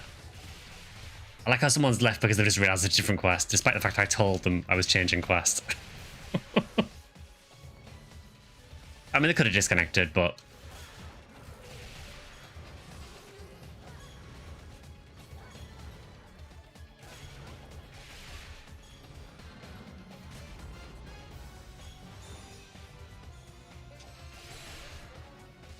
Yeah, it is kind of weird that I literally said in the chat, I'm going to run the other quest now.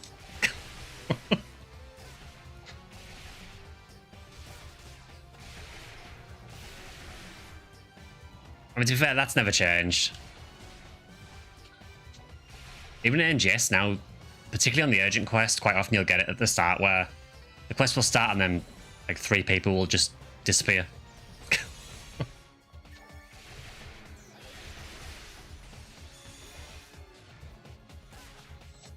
Also, for anyone who is playing NGS who's doing the Luth fight, I don't know if anyone's seen it, but there is a way to basically skip the entire last phase. It's really hard to do though, but I have managed to do it a couple of times.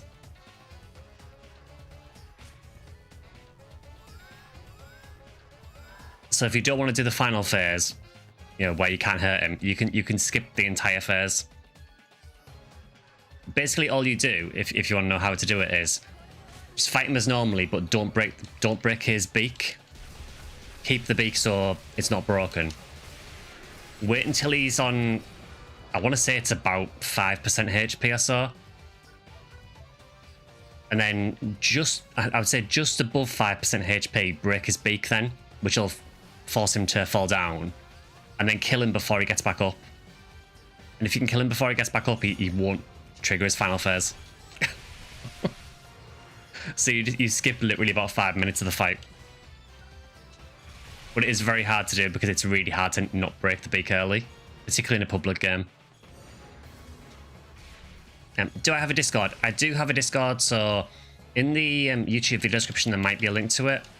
If you give me a second, I can actually drop a link for you as well. We've got like 50 seconds left of this quest, so once it ends, I'll try and drop a Discord link for you, because I can't remember if the one in the description is updated or not. How different is the Luther fight in NGS from the classic PSO2 one? It's very similar at the start of the fight. Later on, he starts doing more stuff with time. So you can probably remember in PSO2 that he would kind of manipulate time, so he would speed himself up, he would slow down. Well, in NGS, he can also reverse time. So he will do an attack and then he'll reverse time and hit you with the attack backwards. And then he also has that brand new phase at the end as well. They basically made an incredible PSO2 boss fight even better.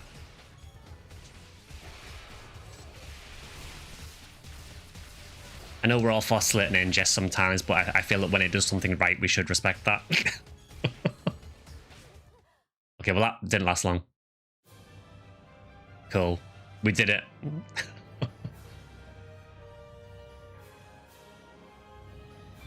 He does talk a lot, yes.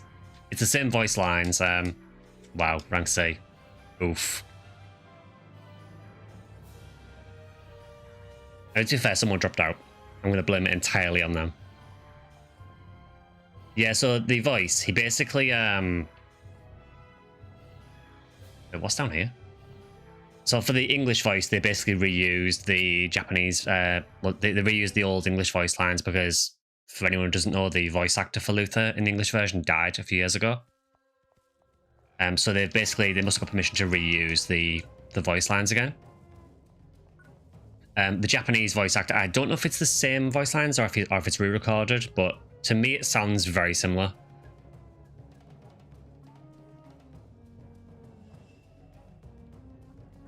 Right, so tell you what, so since we are back to this party again, what I'll do is while I think on, I will show you the poster, but what I'll do is first is I will drop that Discord link as well, just so you've got it. So just give me a second.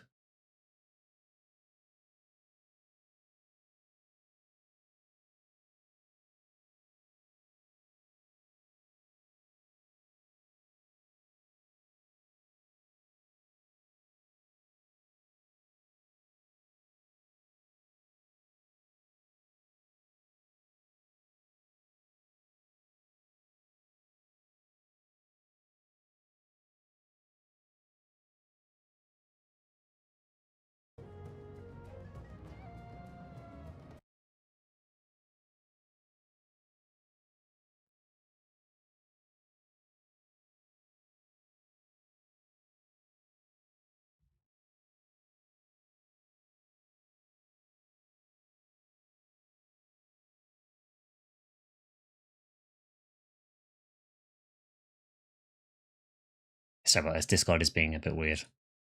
Like everything else lately.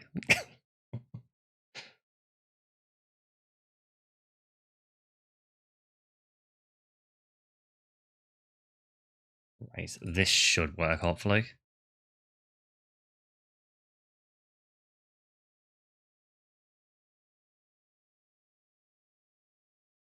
Okay, try that Discord link, see if that works.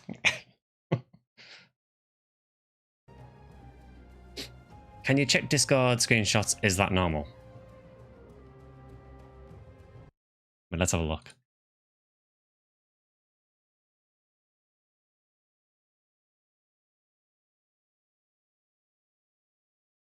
Vodka opened a present and received MS60 Vice.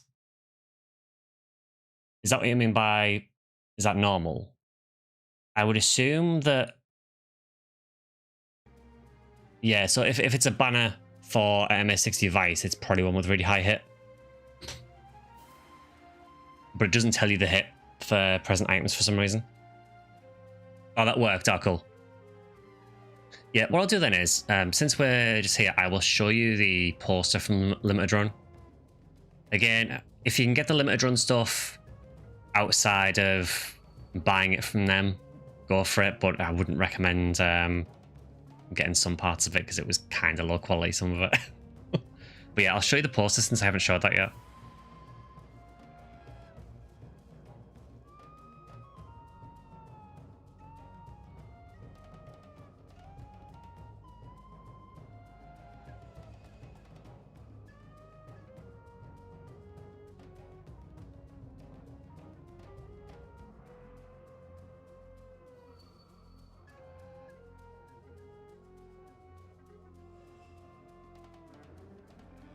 Alright, so you're going to have to bear with me because I'm going to have to stand quite far from the camera to show you because it's quite a big poster.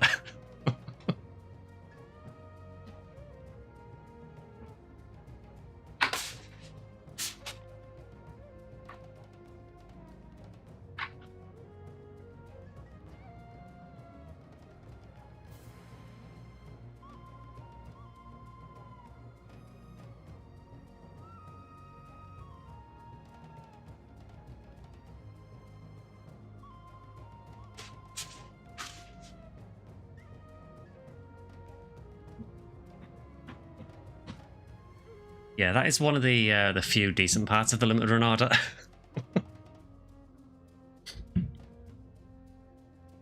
Yeah, it's quite an old art, and it's got the "You are not the only hero" part at the bottom as well. But yeah, my plan is to get that framed, so...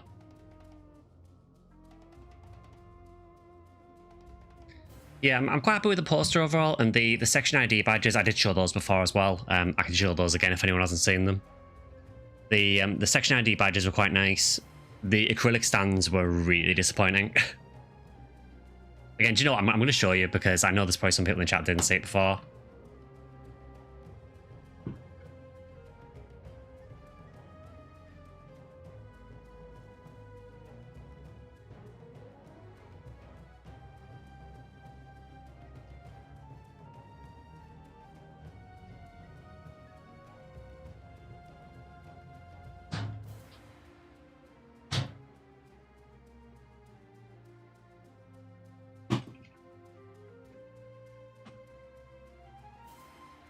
All right, so I'll show you the acrylic stands first. So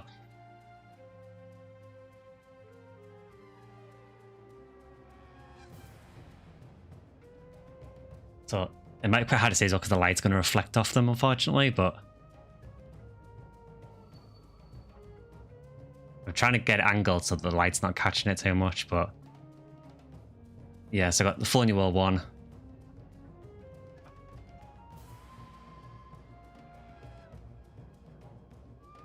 The Recaseel one. Again, they're really, really reflective, so it's really hard to get the light not to just shine off them.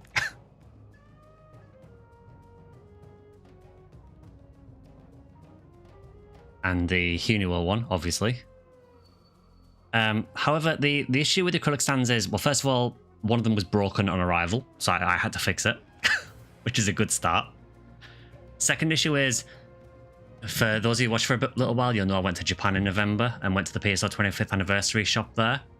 And the ones that Japan got were way better. As I will now demonstrate. So, in this hand is the limited run Huniwell. Don't worry about the details. You'll see why I'm doing this in a minute. In this hand is the one from the PSO 25th anniversary. Can you see the issue?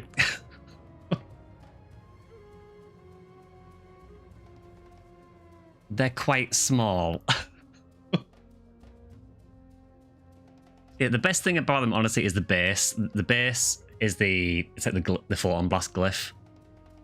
So that is cool. The base of these is really good. The figures are tiny. I don't know how tall they actually are. So the Huniwell, from the base to the top of her head, is about 3 inches tall. As opposed to the 25th anniversary one, which is about 5 inches. But yeah, the Japanese ones are much better, and they're nicely printed as well. And the other thing I got, this was one of the only good things though. Yeah, I would agree, NG Burst. I think the base on the limited run ones is better in terms of the detail on it, because the Japanese ones for the base are a little bit basic. I mean, they do have the Photon Blast glyph on them, but it's just a circular base. Whereas again, for the limited run ones, they are actually shaped to match the Photon Blast glyph, which is nice. But it's just the actual figures themselves are not great. Also, the colour is kind of oversaturated on the Huniwell one as well. The good thing, though, that I will give them credit for is the section ID badges, the little pin badges. These are really nice. So, first of all, they came in a red drop box. And who doesn't love a big red box? I mean, that is just perfect. I can't fault that at all. We love big rare boxes here. However, the badges themselves are pretty nice. Again, they're very reflective, but they are basically enamel pin badges of all the different section IDs. Most of them were upside down in the box and the wrong way around, so I had to sort that because I am very OCD. But yeah, they are very, very nice. They were not worth the price. They were very, very expensive. I massively overpaid for them, as with everything else in the limited run order. And I probably wouldn't use limited run again because of the experience I had with them. So yeah, they shipped my stuff. Took a few months, but I expected that. When they shipped it, they sent me a tracking number and the order turned up. Order turned up and there was no poster. So I contacted them to say, where's my poster? And they said, oh yeah, we've sent that out as a separate order. You've got the tracking number for it. No, I don't. So we then had a back and forward until they eventually sent me another email with another tracking number. And then eventually the poster just turned up unannounced. Even using the tracking, it wasn't due to turn up, it just turned up at my neighbour's house. I think that's more of an issue with the actual postal service over here, but yeah, kind of annoying.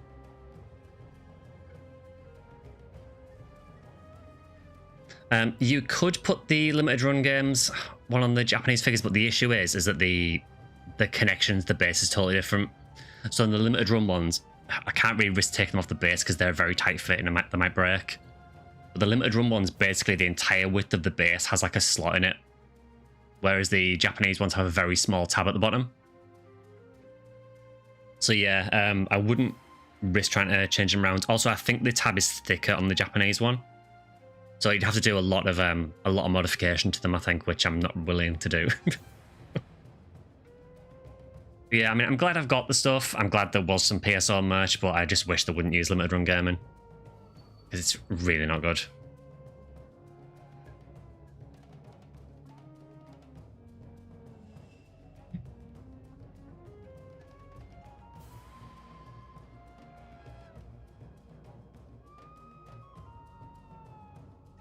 You'll always have the most sentimentality towards Oran or Skylight. I mean, I can't fault Skylight, obviously.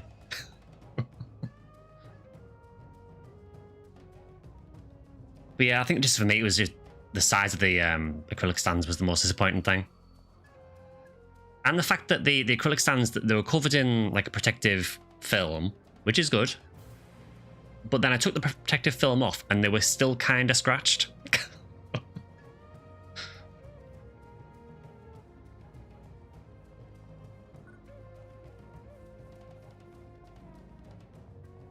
So yeah, not entirely sure what went on with that, but yeah, would not recommend limited run.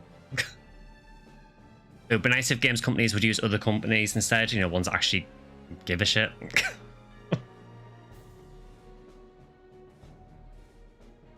Yeah, the issue was that they didn't say what the size of the stands were when you bought them. There was no way of finding out what the stands were. And, you know, if you know a limited run, you'll know that that's not the first time they've had issues with stuff. It's more a surprise if you don't have issues. Alright, so there is the gachapon there. So we'll do that maybe at the end. Yeah, we'll go back to Mag for a bit.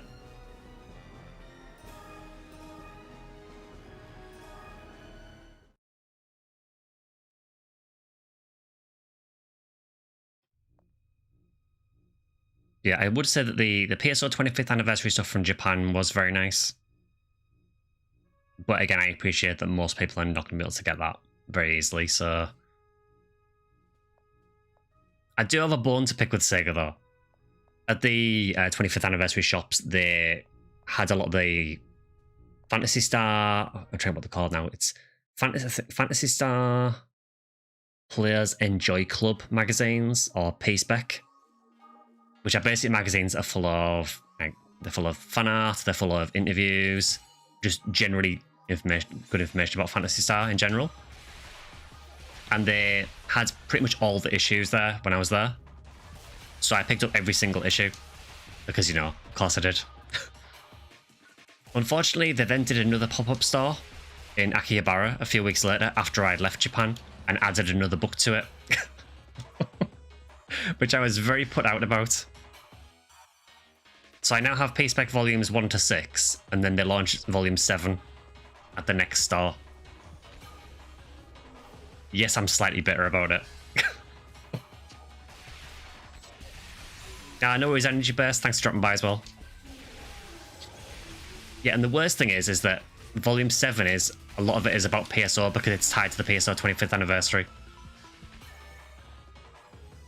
So I need to try and figure out a way of trying to get that book. Unfortunately, I imagine it's just a case of try and find one on like Yahoo Japan or something. Did you import it? No, I have not imported it. At the minute, I don't have Volume 7 at all. Volume 1 to 6 I just bought at the store when I was in Japan, because those ones were at the first store.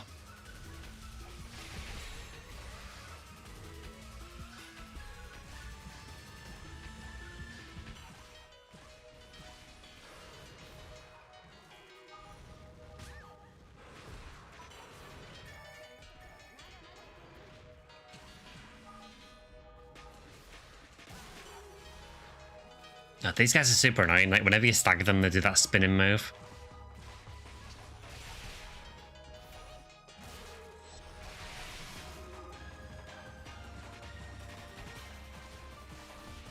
But yeah, it is an unfortunate thing with Phantasy Star that quite a lot of the material is exclusive to Japan.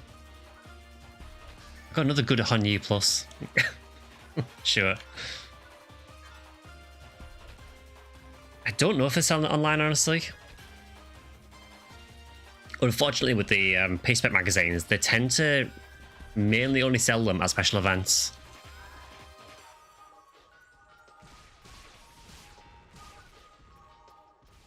I get the impression that it just wasn't at the first pop-up store because I'm guessing maybe it just wasn't ready, because there was a couple of things that added to the second one.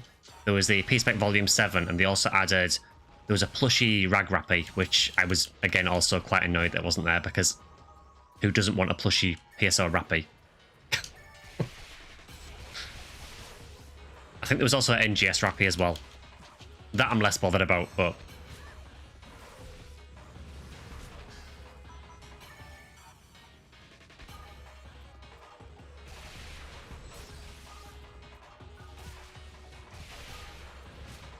Yeah, okay, for me, I know enough Japanese to kind of get by in basic conversation, but not much more than that. I mean, I've been to Japan twice, and kind of survived, so I guess I know enough. But I'm certainly not fluent by any means.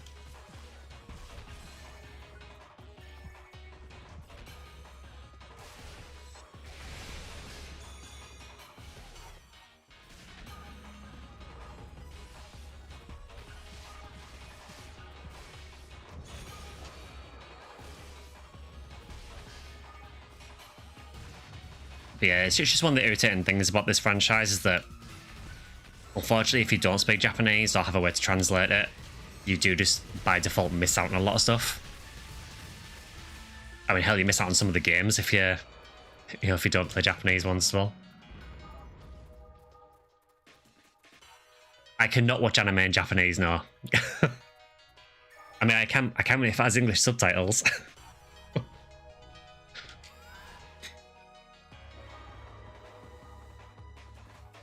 But no, like I said, I can speak enough to have like a very basic conversation. Like, where is this? How do I get to here? But not much more than that.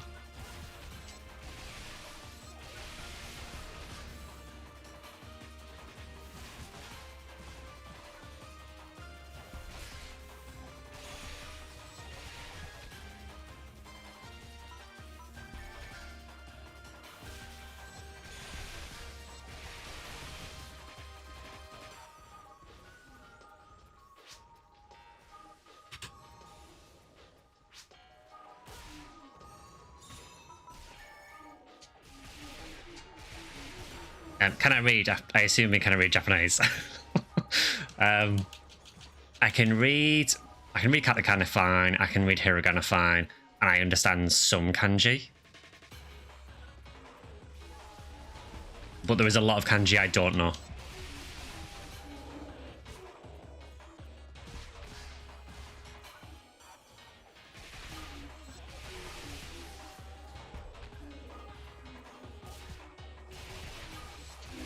Honestly, one of the main things that sort of inspired me to learn some of it was because when I used to play a PSO2, obviously before the global release, you had to play the Japanese version.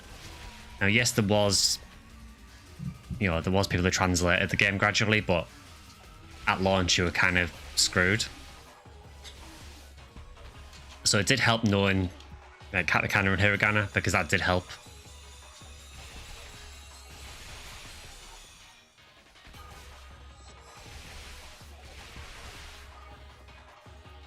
How hard was it to learn to read? That's the main thing I want to do. I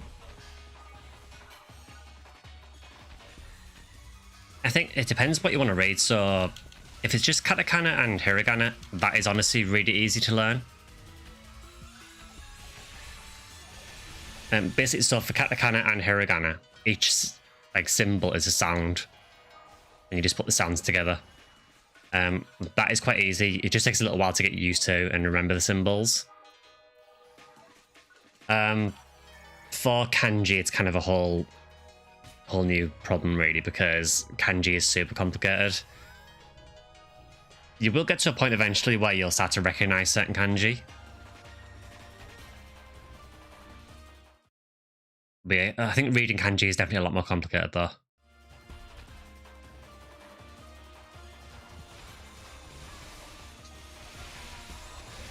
You played the PSO2 Japan English patch on Vita. Yeah, I mean, again, the community did a lot of work for that, you know, translating a lot of the game. I think a large part of that was because, you know, there were years with PSO2 where we were convinced it was just never going to come to the West at all.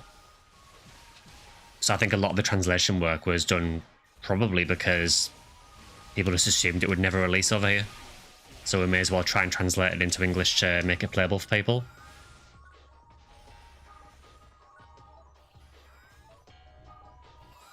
I mean, I think it's fairly apparent that the only reason the West got PSO2 was to prep for NGS's launch, because obviously NGS came pretty much the next year.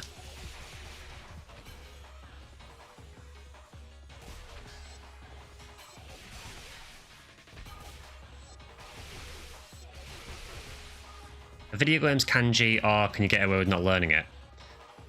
It'll be a mixture generally, so I mean, if you want to talk Phantasy Star, so with something like PSO2 or with PSP2 Infinity, things like the item names, weapon names, a lot of those will typically be in katakana. So even just learning katakana will do you the world of good for things like item names and so on. For example, so monomate, for example, in Japanese will be mo, no, me, to. So if you know the katakana for those sounds, then you can understand monomate. Where it gets complicated is when you start doing things like story. So in the story, they will probably use a lot of kanji. So if you're not bothered about understanding story, you can probably get away with katakana.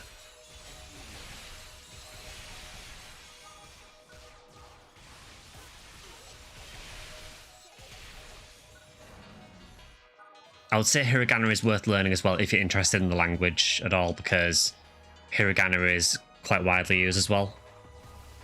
And again, that uses the same sound system as katakana, it's just different symbols.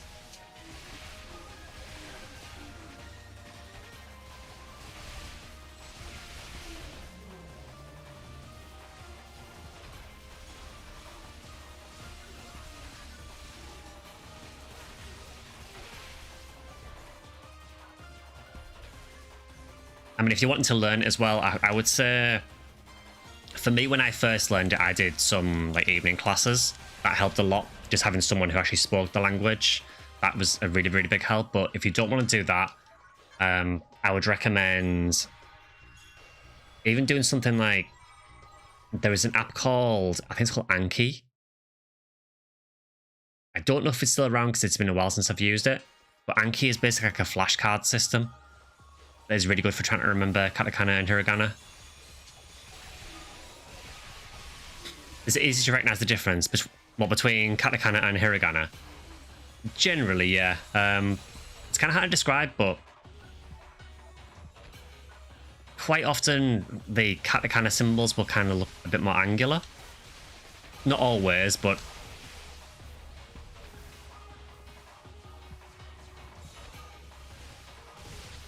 yeah, if you're willing to do classes, I would really recommend it. Just having someone there who knows the language and that you can actually like speak to and have a conversation with, that will help you a ton.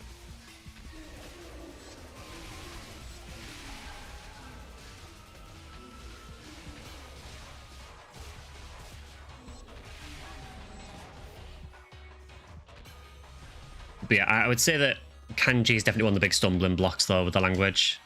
It's just there is just a lot of kanji. That's the main problem.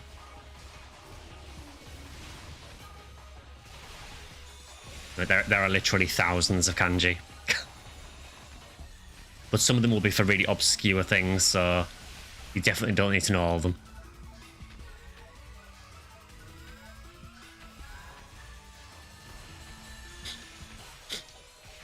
I mean, honestly, even apps like, you know, things like Duolingo as well. I know Duolingo is quite often ridiculed, but for learning the absolute basics, you know, for learning very, very basic katakana, hiragana, very basic grammar, it's probably fine.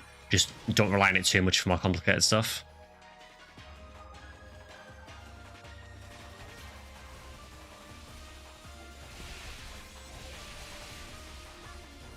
Yeah, I think the reason there's so many kanji is because so basically kanji is primarily consists of Chinese characters that were then basically brought over to Japan.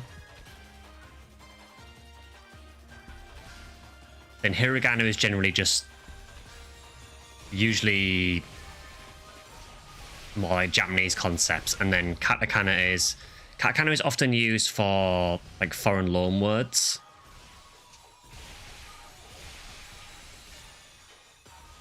So you will find a lot of that in games because quite often games will use a lot of loan words from English usually.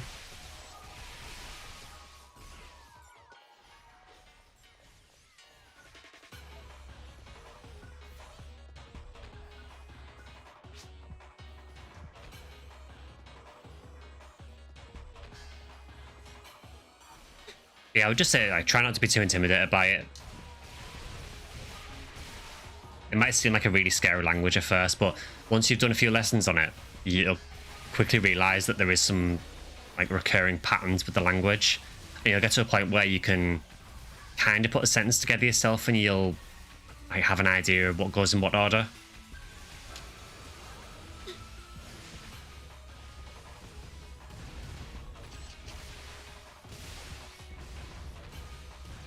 And let's face it, at the end of the day, it can't be any more complicated than English because English has so many issues with the language.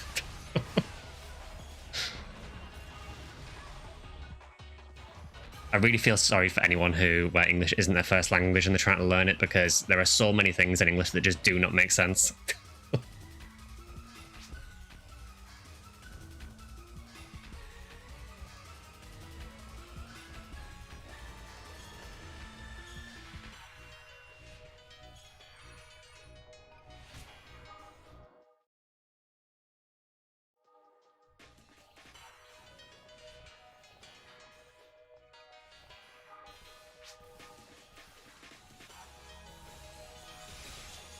But no, I hope you do well with it though. It's really cool learning a language, honestly. Admittedly, I have slacked off a bit with it since I got back from Japan because I guess when I had the Japan holiday to look forward to, there was more reason for me to do it.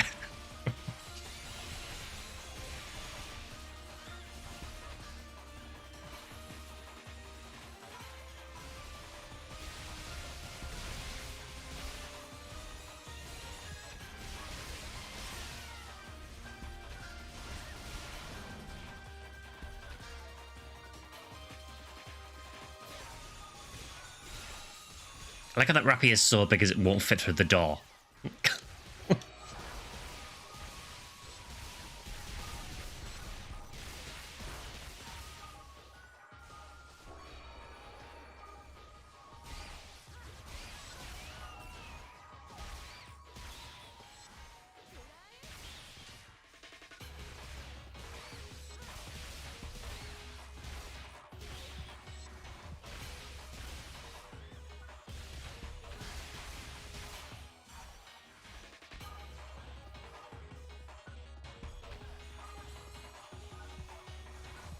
Yeah, I would definitely recommend going there as well if you are considering it. Really, really cool place to visit.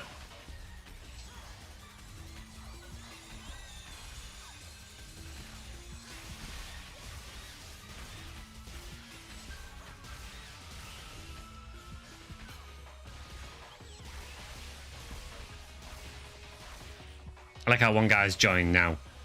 Like, we're literally in the last room.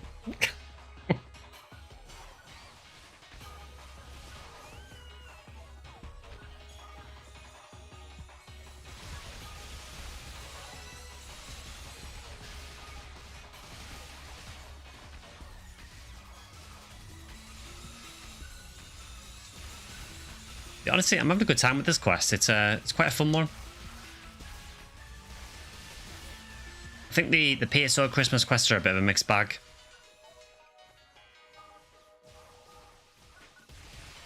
I don't mind the episode 1 quest on Affinia, but I feel the episode 2 quests in particular are just a bit annoying to solo. Kind of have to party with people, which I get is the point, but... Do you like the NGS story? I went a few times to Japan when I was in the army. It was really cool. NGS story is kind of... It's a bit of a meme, honestly. There isn't a whole lot to it. We are meant to be getting another chapter in... They did say on the headline, and I've totally forgotten when it was. I want to say April, but I could be wrong. Which did introduce a new character. And it did give a tease at the end of the headline as to a major character development, which could be quite cool if that happens. So far, though, there just really isn't much to the NGS story, honestly. It feels like an afterthought. Again, I like the game, but the story is not it.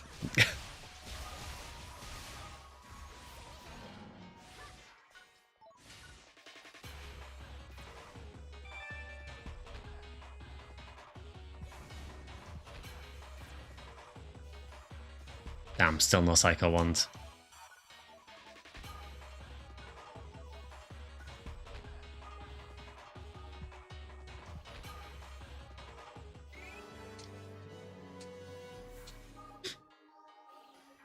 If I ever visit Japan, I would probably hire an interpreter. I hired when I visited Malaysia, and it made a world of difference. I think, yeah, it's probably something I would recommend if you, particularly if you don't speak the language. Also, thank you for the follow 02 as well.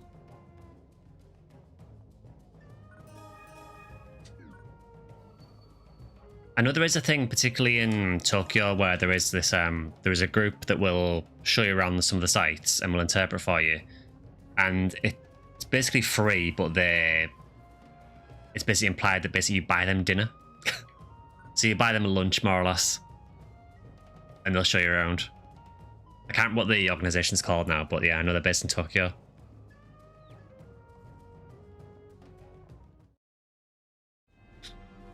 I know worries, Pika, thanks for the runs.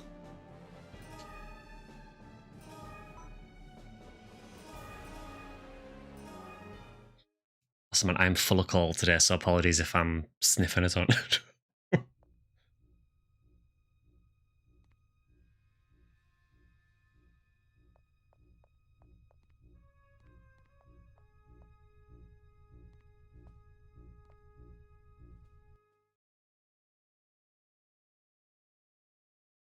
Yeah, story in PSO, it's just different, isn't it?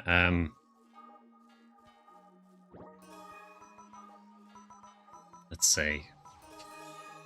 I guess I'll use the Magister Ride since we've got no buffer. Yeah, story in PSO, I've mentioned this in videos before, but yeah, it's basically there if you choose to engage with it.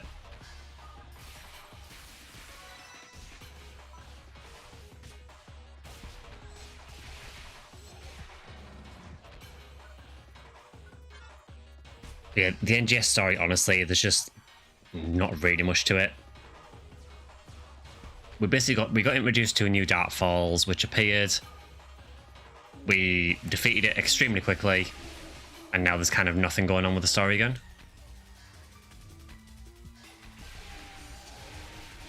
First time saying PSU, is this Raggle because it's extremely similar to PSO? It should be extremely similar because this is a special quest that was introduced on the original servers for PSU.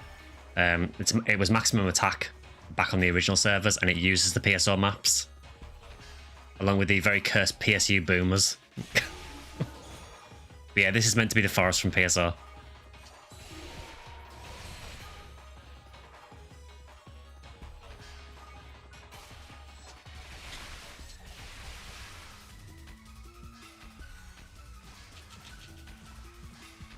Yeah, PSO it doesn't often PSU doesn't often use these maps. It tends to be only for events. Like this is the Christmas event on this server at the minute, and because it was the PSO 25th anniversary, they're tying this event in with that. It's not just forest as well. There is caves, mines, and ruins as well.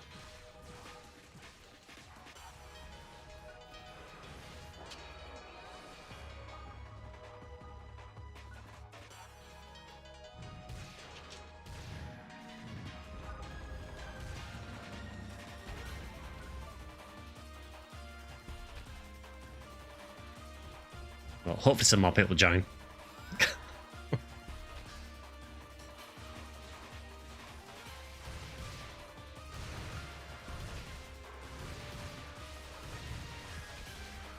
Yeah, honestly, PSU is quite a different game overall, but still really, really cool.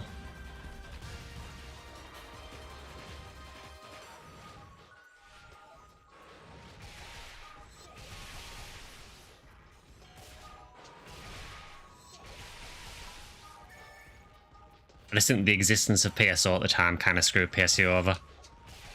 Because at the time, people just wanted to play more PSO. Which I get, you know, PSO is great.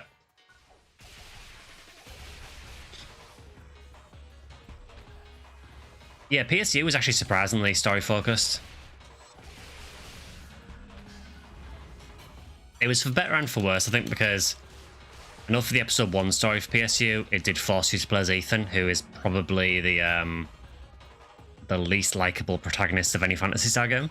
I think that's not a controversial opinion.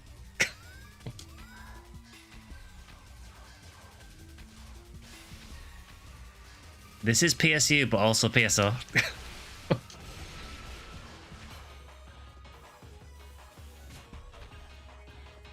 Yeah, I guess unless you played back on the PSU servers, you know, way back when, I guess you probably wouldn't know that it had the PSO maps. It also does use them for some of the rare missions as well, which are the ones you have like a random chance of getting at the end.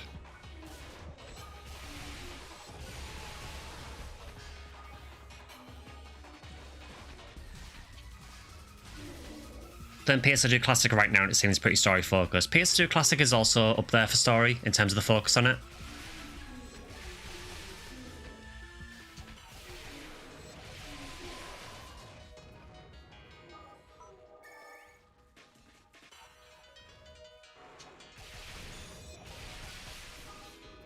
Yeah, the only thing about PSO2 Classic, I do feel the story was like unnecessarily complicated and a bit all over the place sometimes.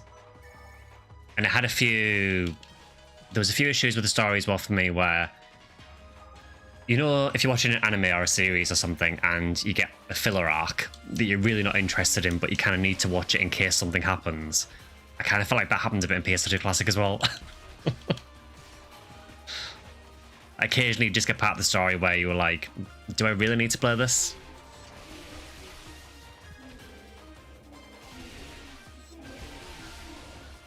But then to counter that, it does also have some amazing parts as well, so...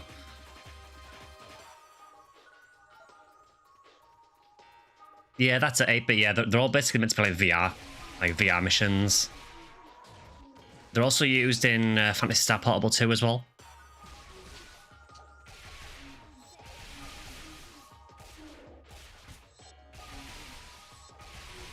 Although interestingly in PSU, the boomers do actually exist outside of the simulator as well. There's a quest on New Days called, I think it's called Sakura Blast, and they appear in that as well.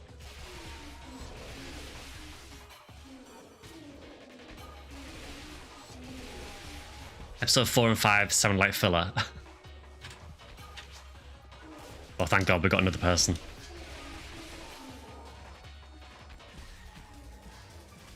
Yeah, so, I mean, episode 4, the beginning of episode 4, PSO2 for me is very slow. It did kind of feel like a slice of life anime at the start, which I wasn't really a big fan of. I get why they did it, because that kind of stuff is really popular in Japan. Ep 4, I think, picks up more towards the end. And Ep 5, again, I guess I understand what they were doing. They were doing it as kind of an homage to the original Phantasy Star. I personally never enjoyed Ep 5, but I know some people love it.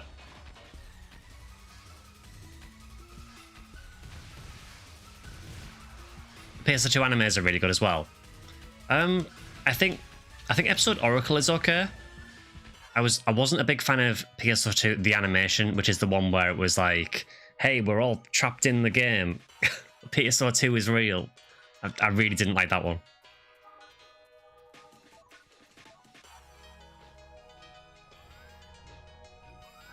But the episode Oracle, the one that was actually more based on the game story, that I didn't mind at all. Wasn't too bad. I don't think it was amazing, but it was fine.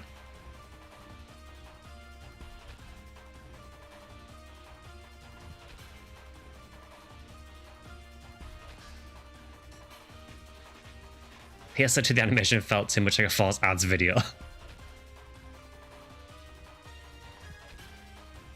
Yeah, I was not a fan of PS2 the animation at all.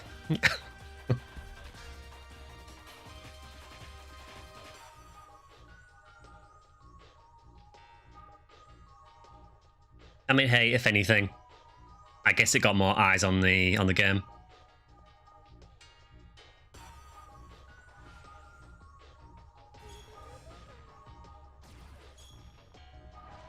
I wouldn't admit PS0 too bad, but my program is still a bit too limited. Yeah, Zero's really cool. I think we're going to play Zero actually, probably next week, next Sunday. We haven't played it for a little while, so...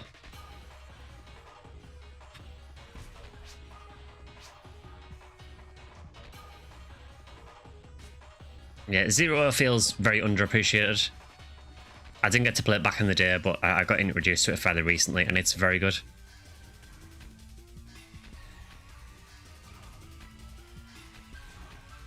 PS2 the animation is the one where they start at school. Yeah, so it kind of revolves around a school. There is a guy in it, I think, is his name... I want to say his name's Itsuki, but I could be wrong.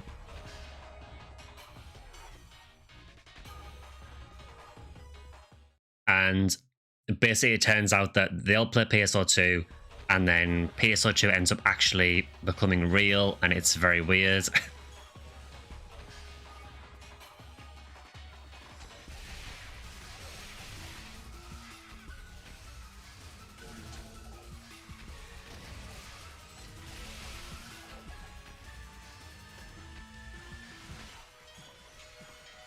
Yeah, I just did not enjoy it. I respect that it probably brought some people into the game overall. It was Itsuki, okay. So I remember something from it then. I remember there was like a... There was a girl in it as well called... I think was she called Rina? And then there was... I remember the cast dude as well, Sorrow. He was cool.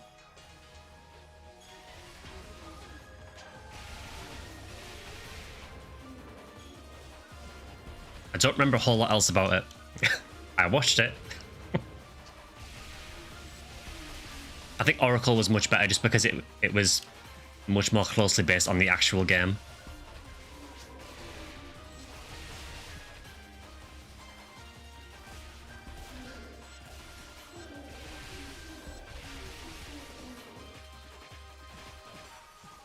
I think the surprising thing is that PSO2 got 2 anime series. Like, how many games can say that they've got multiple anime series? Probably not many.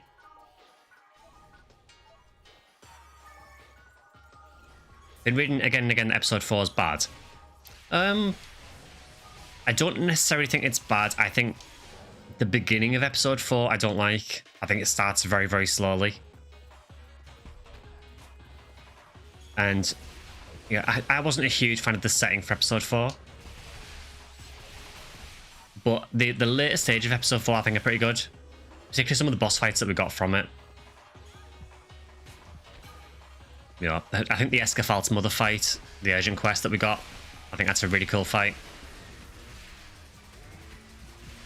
I also really like how the boss theme for it is kind of a reference to Phantasy Star 2, which is really cool.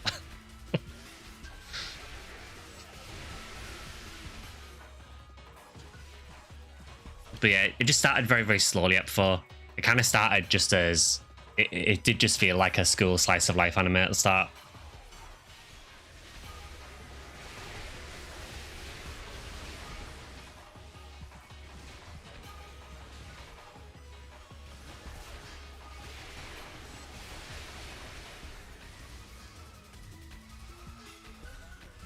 Yeah, it's weird, isn't it, Shiro? I think PSO2, the animation, it almost feels like it was designed just to sell PSO2 on the character creator. I mean, I guess if you're going to pick something from PSO2 to sell people on, the character creator is not a bad thing to do it on.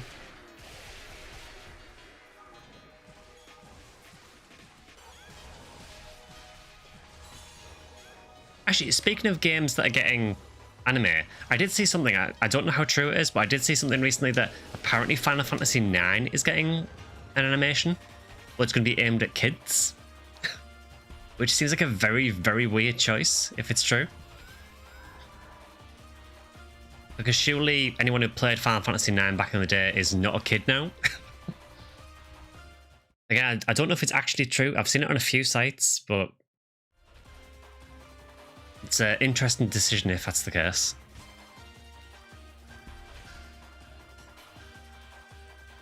Yeah, right. It's just weird, isn't it? I'm not against them making an animation for Final Fantasy IX. I mean, full disclosure, I'm not a big fan of Final Fantasy IX, but I'm not against it getting an animation. But if it's true that they're aiming it at kids, that just seems very strange.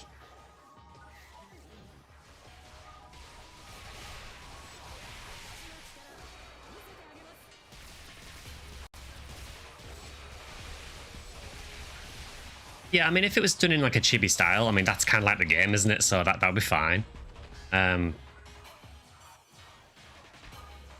yeah, I saw a few sites that were saying it was going to be aimed at sort of around about 8-year-olds, which is a choice.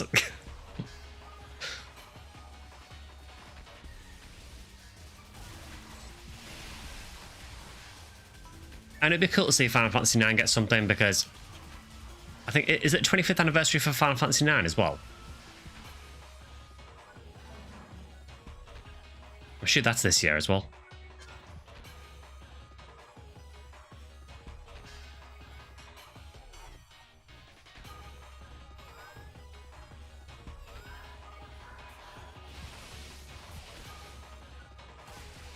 Yeah, it could be a translation issue. I mean, we know that things get lost in translation sometimes, so.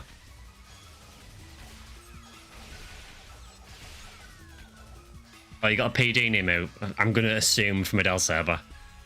Oof.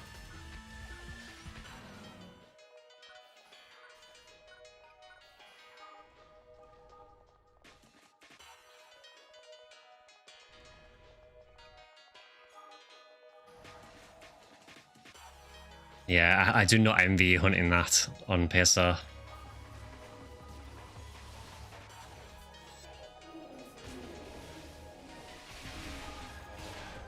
It feels like there's never any good quest to hunt gold in PS either. I know we had one fairly recently, but with how bad the drop rate is, it just feels like it's still impossible.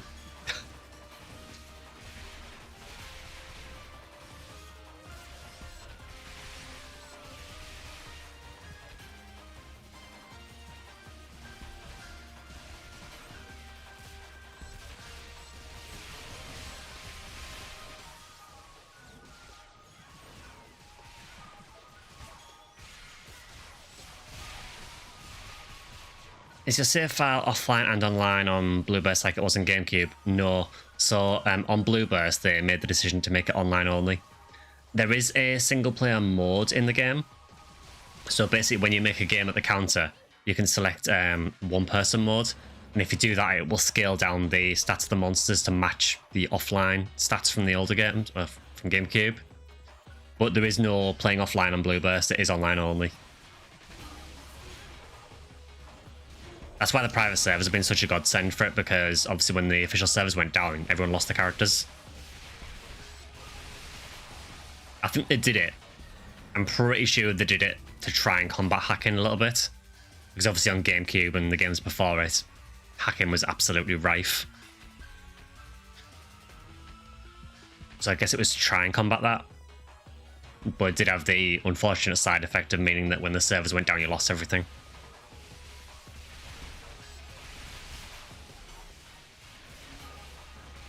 You know, which admittedly did kind of hurt if you had some good stuff.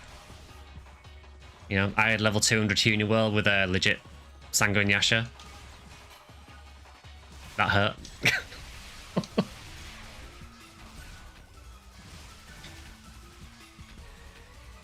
So, for Affinia, Akima, if you register on the website, which I think you need to do anyway to be able to play, there is an option where you can download your character data. So then if you set up your own private server, I think the theory is that you could then port your character data to it. So there is that option on Affinia.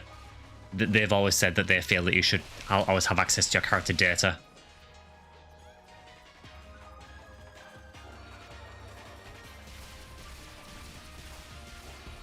You can literally just do it through the website. There's an option on there to just like request your character data, and you get it as a download file.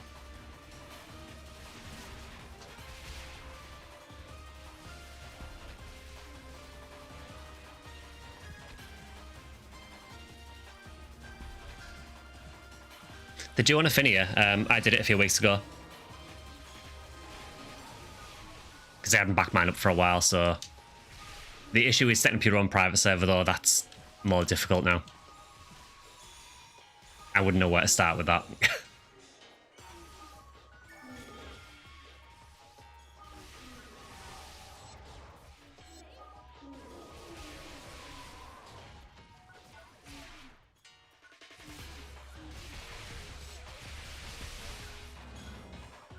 Yeah, I'm sure I did it a couple of weeks ago.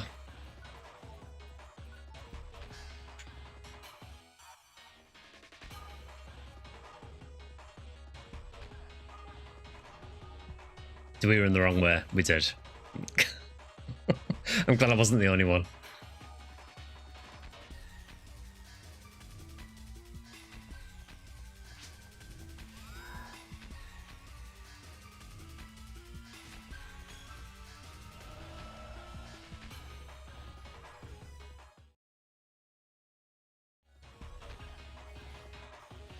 Yeah, I can check after this run. I don't remember seeing that stopped it, so obviously the issue is, you know, even if you do download your character data, it's then how do you use it, because you need the ability to set your own server up to use it. And I don't know how complicated that is.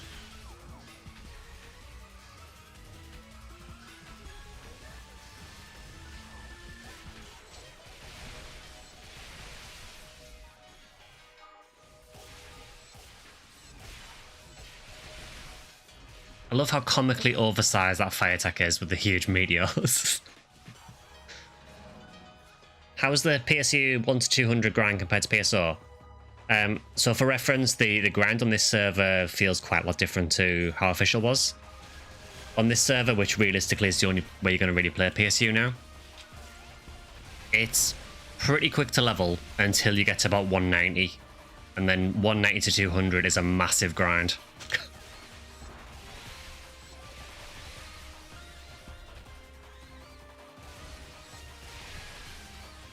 I mean, I need, let's see. I need 72 million experience to get to next level.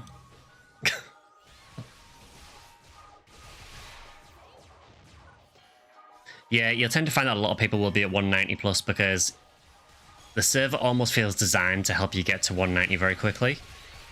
So you can access the really high level stuff, but once you get to 190, your experience just kind of stops. I mean, we are leveling faster than normal here because there's a lot of rare enemies in this quest. And rare enemies tend to give more experience. I mean, to give you an idea.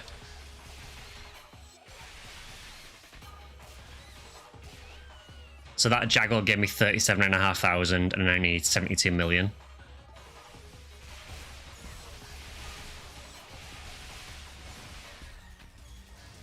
But again, bear in mind, these are rare enemies, they give more experience. You'll typically get a lot less than this from normal enemies. But yeah, it is still grindy.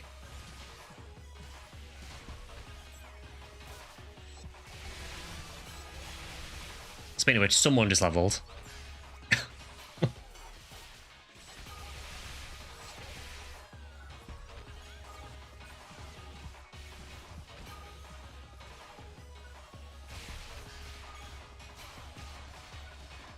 Yeah, sure. I think the art style in Phantasy Star 4 is one of my favourites of the whole series. I love the art style in that game, particularly with like the manga panel art.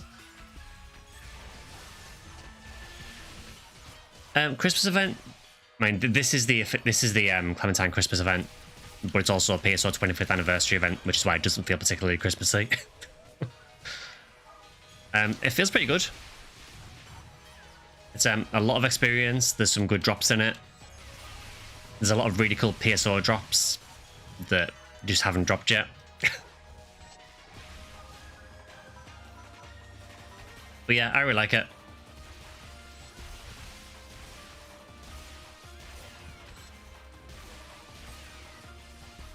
Oh, no worries, Shiro. Yeah, again, anytime I play any of these games, if it is a multiplayer one, I'm always open to people in chat joining.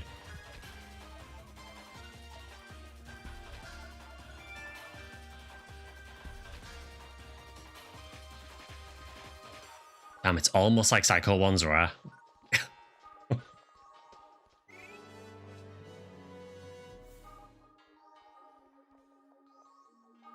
Yeah, I think if you haven't played PSU for a bit, I think this is a pretty good event to play. Experience seems really good, drops seem pretty good. And if you like PSO, it's the PSO areas.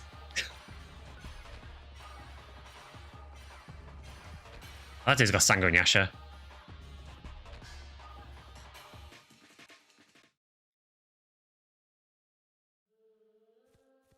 Speaking of which, I've been hunting Sango and Yasha in NGS and it's not going well.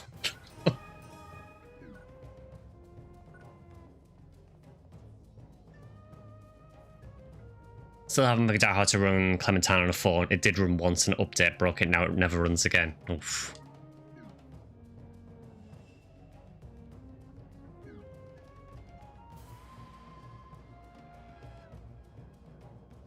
Do I play more PSO episode 4 content or episode 1 and 2? I kind of mix it up, so typically when I play PSO on stream, it'll nearly always be Blue Burst, just because it's much easier to set up for streams.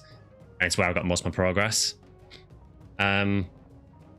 When we play Blue Burst, we do just mix it up a lot, so we'll do some Ep 1, some Ep 2, some Ep 4. Yeah, it varies quite a bit.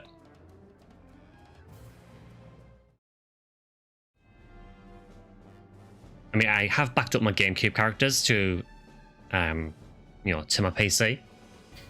So I could technically play a GameCube PSO as well, but the issue is, for some reason, I cannot get GameCube PSO working well on Dolphin. I don't know what it is, but it lags like crazy.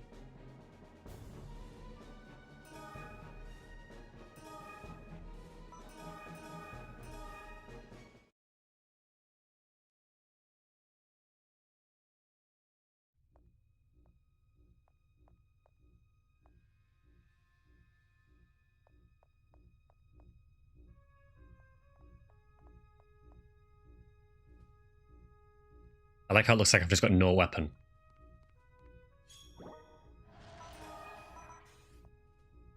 Because I'm using God Hand.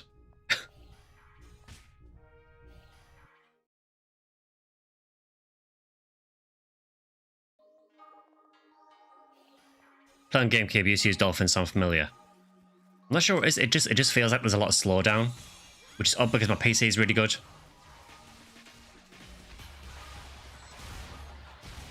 And I've played other games on Dolphin, it seems to run fine. But yeah, for some reason, F1 and 2 just will not run that well. I mean, it's kind of playable, but it runs a lot slower than I'd like.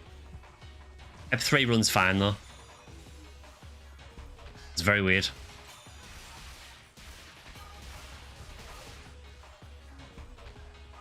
But yeah, I was very glad to back up my GameCube characters because they are very, very old characters from like 20 odd years ago, and they mean a hell of a lot to me. I was terrified that the memory card might have stopped working, but thankfully managed to get them all backed up.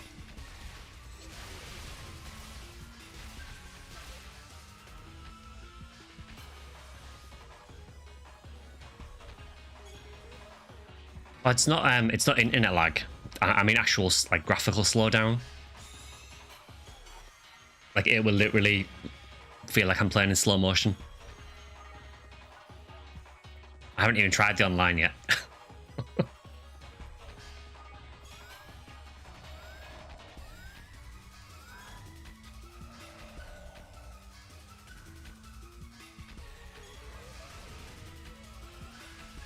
Yeah, I really don't understand it. It's only PSO episode 1 and 2 that does it.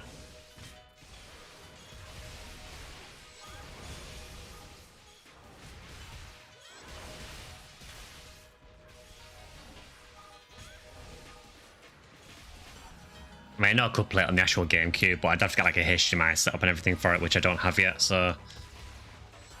That's one reason I play Blue Burst mainly on stream, just because it's so much easier to just, you know, fire up Blue Burst, run it into OBS and stream it.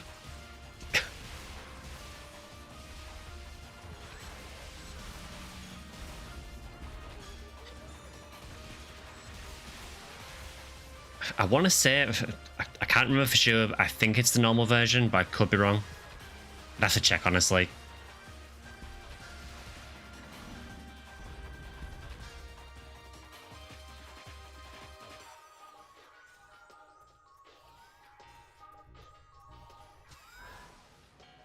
Once couldn't play PSO because the camera now is kind of bearable, but on Affinity I'll use the camera hacks they added for modern gamers, modern cameras.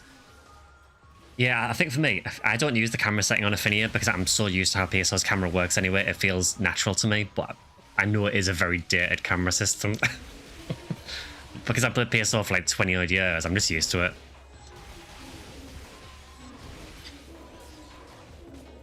Plus has gotten more dev time.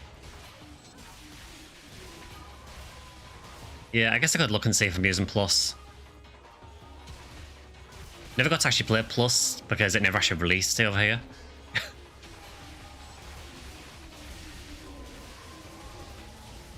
I know it's basically the same game, just with some tweaks, but yeah, they never launched Plus in the UK.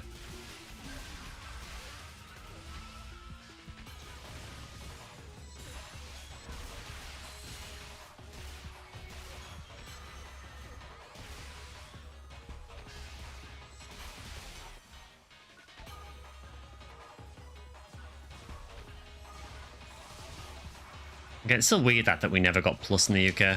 Or, well, in Europe in general, I think.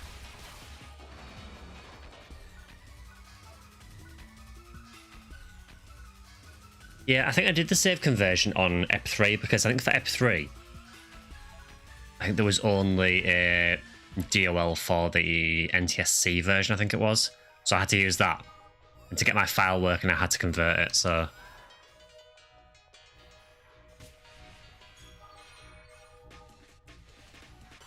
So used to OG PSO camera, it literally doesn't bother me at all. Yeah, I'm just used to how it works. To the point where, like, even in PSU, I mean, obviously I do rotate the camera with the stick in this, but if I look behind me, I'm not going to do that. I'll typically just hit the bumper like PSO.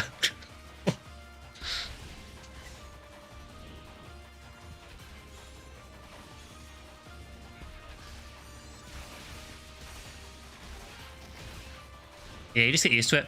Although, I did fire up the Dreamcast version of PSO recently and I didn't realise that there's a weird difference with the camera in that I'd never noticed before.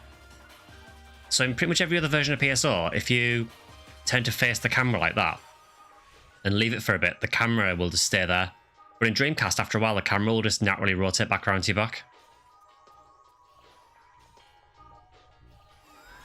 And I'm pretty sure it didn't do that in GameCube, and I know it doesn't do it in Blue Burst. It's just a weird thing I noticed. I don't really play the Dreamcast version very often, but I was like, wait a minute.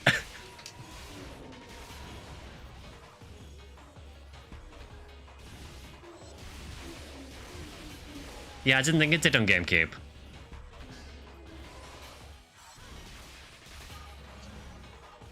I don't know, man. Dreamcast version's just weird to me. I didn't play Dreamcast back then, so it feels kind of alien to me playing it, but it's fun to check out now and again, though.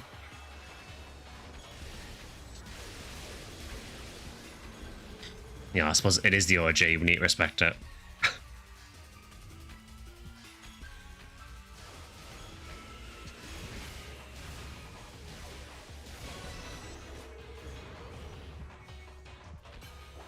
Yeah, PSU camera's weird. I mean, obviously, you know, you can rotate it fine. Well, to an extent, it kind of feels... Still feels a bit janky, but it's fine. Where I have issues with PSU's camera is when you go first person. Because when you go first person, for some reason, you can't actually move, so you're kind of locked in position when you go first person.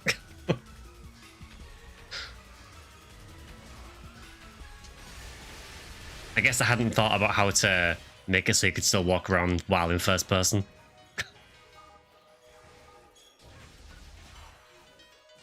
It's quite funny, really, but yeah.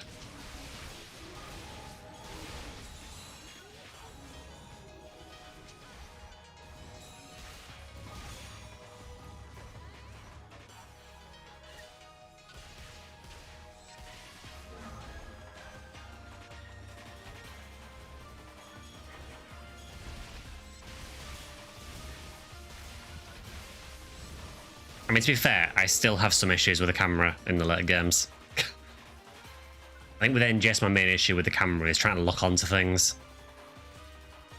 Particularly on fights like Luther. Luther has loads of targetable parts, and sometimes the game just will not target the part you want to hit. So you just spend like a minute trying to cycle through all those different parts, trying to target the part you actually want.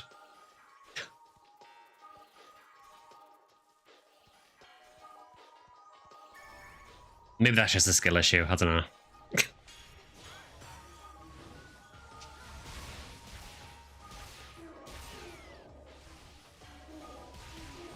Yeah, I think for me, Shiro, I think because I didn't start with Dreamcast, I started with the GameCube version.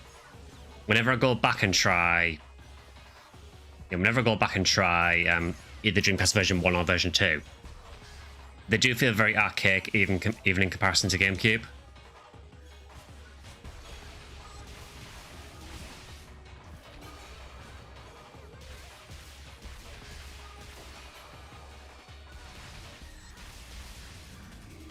Yeah, I never noticed it at all 8-bit until I was just messing around on the Dreamcast version. I was just trying to record something for the 25th anniversary, just for a screenshot from the Dreamcast version. And every time I tried taking the screenshot, the camera rotated back around and it was absolutely driving me up the wall. And I was sat there thinking, I'm pretty sure this didn't happen on GameCube.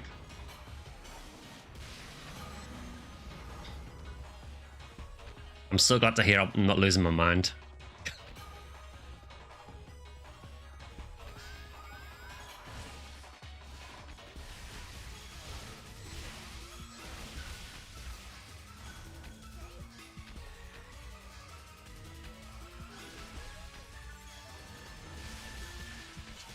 Yes, I think after this run, what we'll do is we'll go to the Gachapon and see what we can get with our coal.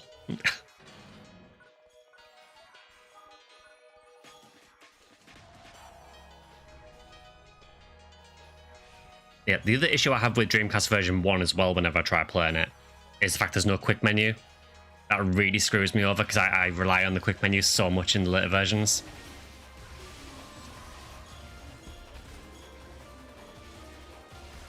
Yeah, I will say I do really like the Dreamcast UI for PSO. I mean, I like the GameCube Blueburst ones as well. But yeah, I can see why people like the Dreamcast version. It does look cool. Yeah, honestly though, the lack of a quick menu in the version 1 absolutely kills me.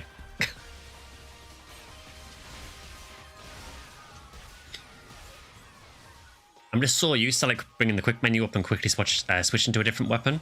And not having that there really, really screws with me.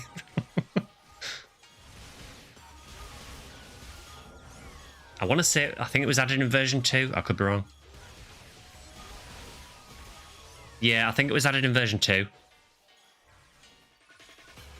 But yeah, version 1, if you want to switch weapon, you basically have to open your menu and go to another weapon and press equip.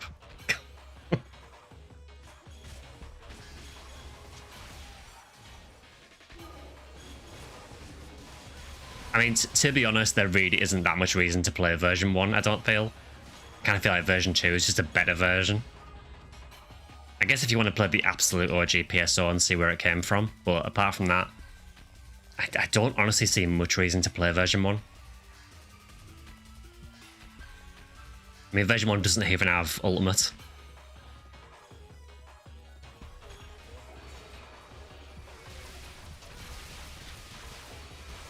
Operation Firebreak would have been less mind-numbing if it was Trick Track to play constantly. It really would have done.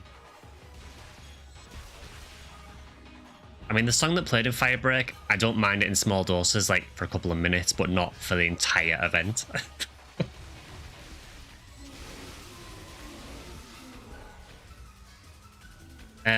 No, so version 2 is still only episode 1. It's episode 1 and 2 on GameCube that added episode 2. It gets very confusing. So you basically had version 1 on Dreamcast, and then that was a really buggy mess. Really cool game, but a very buggy mess. So then I launched version 2 to fix a lot of the problems and rebalance stuff. They also added some new stuff to it. Then we got what some people call version 3, which is GameCube and Xbox, episode 1 and 2. So that's when they added the episode 2 with, you know, with all the flow and everything. And they also rebalanced a lot of things again, added some new character classes.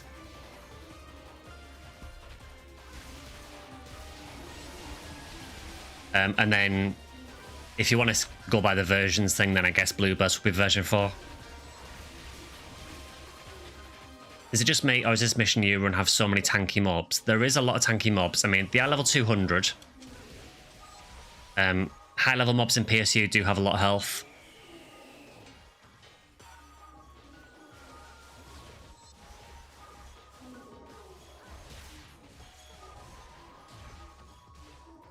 PSO was really pushing the limits on Dreamcast. I mean, it was, yeah. I mean, the fact I could actually, you know, fix some of the issues with it for version 2 is probably saying a lot. Yeah, I think Plus... Yeah, I'd probably say Plus is like a 3.5, because it's basically the same game as episode 1 and 2. I think the only real differences with Plus is, I think they added some quests offline that were previously online only, so things like West Tower, East Tower. And I know they fixed a few bugs with the game, so I think they fixed the item dupe bug that people used to use, and where you used to talk to the woman in the shop to duplicate everything.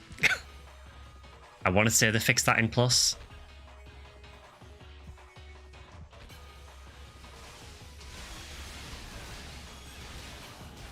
Whether there's another way to do it, I don't know, but...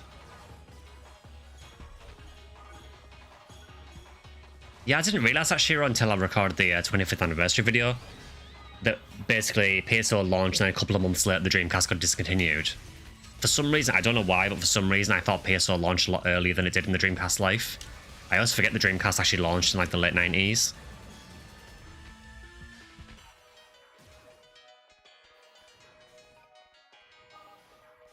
They also fixed the bug where you could use the bank to create any item you want with Mazetta as long as you knew how to convert hex codes into raw numbers.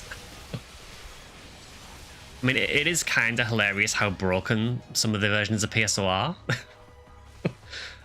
I mean, again, if you've ever seen a speedrun of PSO, I mean, for me, I'm not really interested in speedruns, but if you have ever seen a speedrun of PSO that uses glitches, it is ridiculous, like how broken the game gets.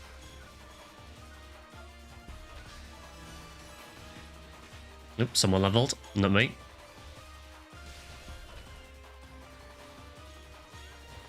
Yeah, I mean, I really should remember that, shouldn't I? With it being 99.99. Although I guess was that the American release for the Dreamcast? I honestly can't remember when it released in Europe. I don't know if it was the same day or different. No, in Europe we probably got it like a year later. Like we get everything else.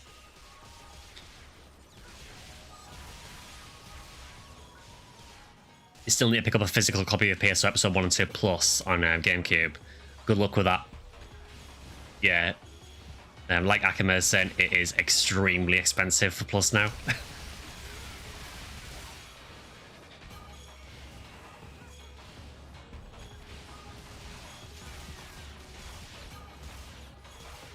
It's like for me, I'd like to get one of the physical versions of Blueburst just to have the packaging for it to put on display.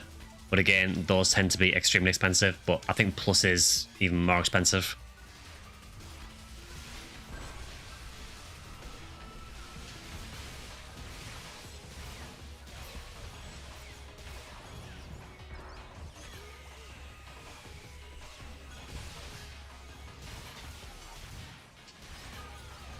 Oh, for sure, Shiro, yeah. I mean, PSO was an absolute trailblazer when it released.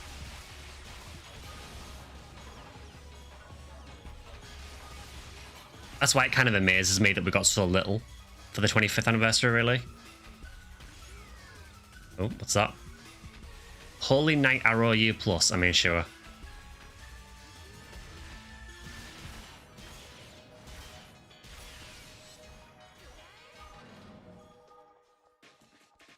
Nintendo isn't popular in Indonesia, let alone Sega. We were monopolized by Sony. So over here, Sega were pretty popular. I mean, I would say obviously Nintendo were popular. Oh, we got Yasminkov 9000 U+. Nice. Purple Num confirmed.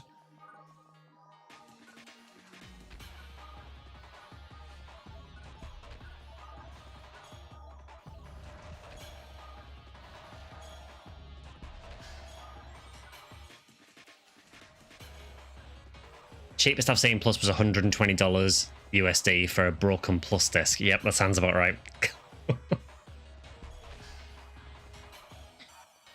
Yeah, I don't know if that's actually rare or not. I mean, it hasn't banned, but maybe it's rare.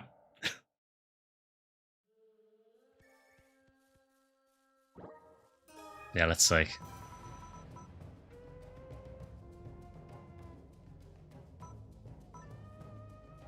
I think what it is, Shiro, it's many collectors. Obviously, Plus was quite rare. There wasn't that many copies made of it either. A lot of collectors probably just want to buy it for the case, honestly, for display. It's like me, I've got, in that cabinet over there, I've got copies of the Japanese, copies of Phantasy Star 2 and Phantasy Star 3. I don't even know if the cartridges work, but I got them because I wanted to display them.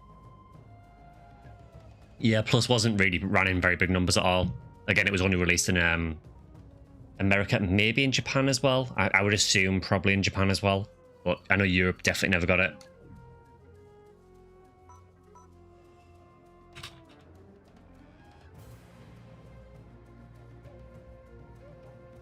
Alright, so I'm going to leave party.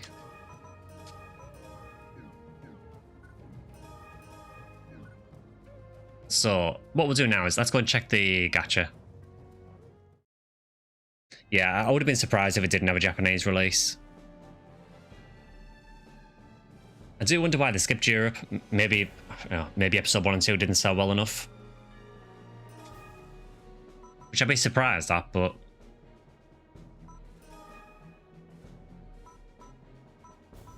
Okay, no idea what the difference in these is, but I'll go call Gachapon.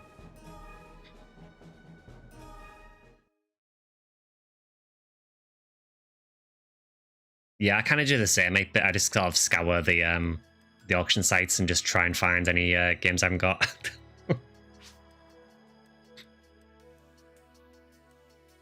Welcome to the call raffle. Trade 15 call for a random item. Sure. I got MP plus 100%, great. Can you show me what's in the gacha? No. Cool.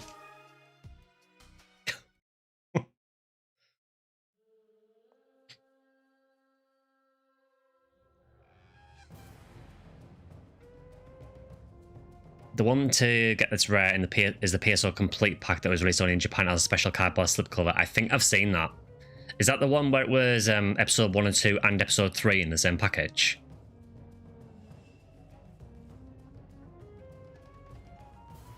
And I want to say maybe it has Ash and Silpher on the cover. If so, I think I've seen it, but yeah, it has always been expensive if it's the one I'm thinking of. Yeah. Yeah, that is a really, really cool one. Again, kind of surprised they didn't launch that anywhere else, honestly. Kind of seems like a pretty reasonable thing to do, to just put episode 1 and 2 and 3 in the same bundle. But I mean, I guess to be honest, I mean, episode 3 really wasn't around that long, particularly online. I can't remember how many years it was online for, but it really wasn't that long. In fact, I think that, I could be wrong, but I think they shut episode 3 down the same day as the episode 1 and 2 servers. Again, I could be wrong, but I think they all got shut down at the same time.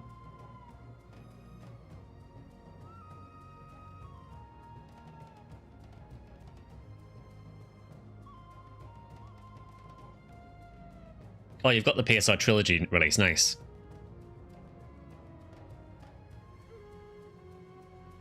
I like how we play PSU and we end up talking about PSO anyway. Kind of proves my point from earlier, really.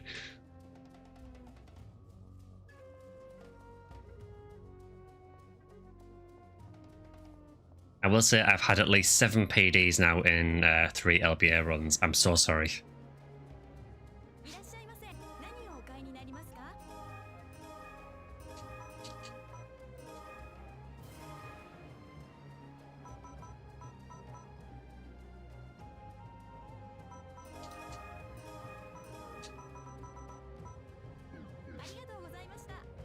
Me in general, not just L servers, okay. That's not as bad then.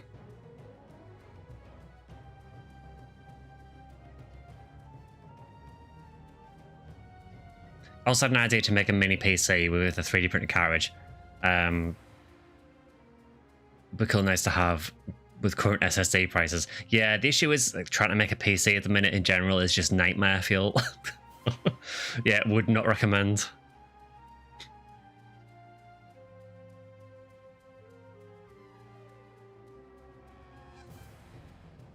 Yeah, Nimu, I think DAR, I could be wrong, but I think DAR might improve photon drop rate because you're improving the chance of an item dropping in general, and photon drops are just treated as tools as far as I know, so...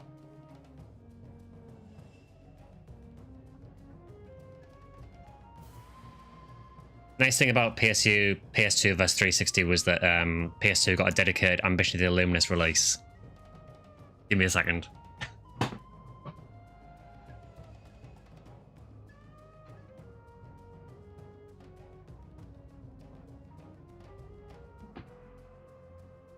It's absolutely useless, but here it is. PC Ambition of the Illuminous. Has no use whatsoever, but I still kept it.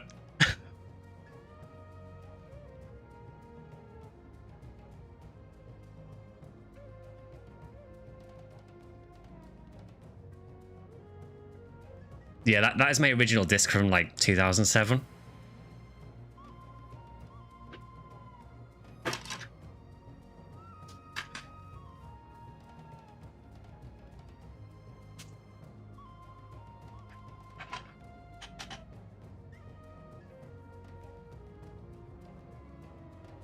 Yeah, also, still got the manuals for both as well, for base game and Ambition of the Luminous. Again, they serve absolutely no use at all anymore, but I'm the kind of person that just kind of hoards stuff anyway, and it's Phantasy Star stuff, I don't want to get rid of it.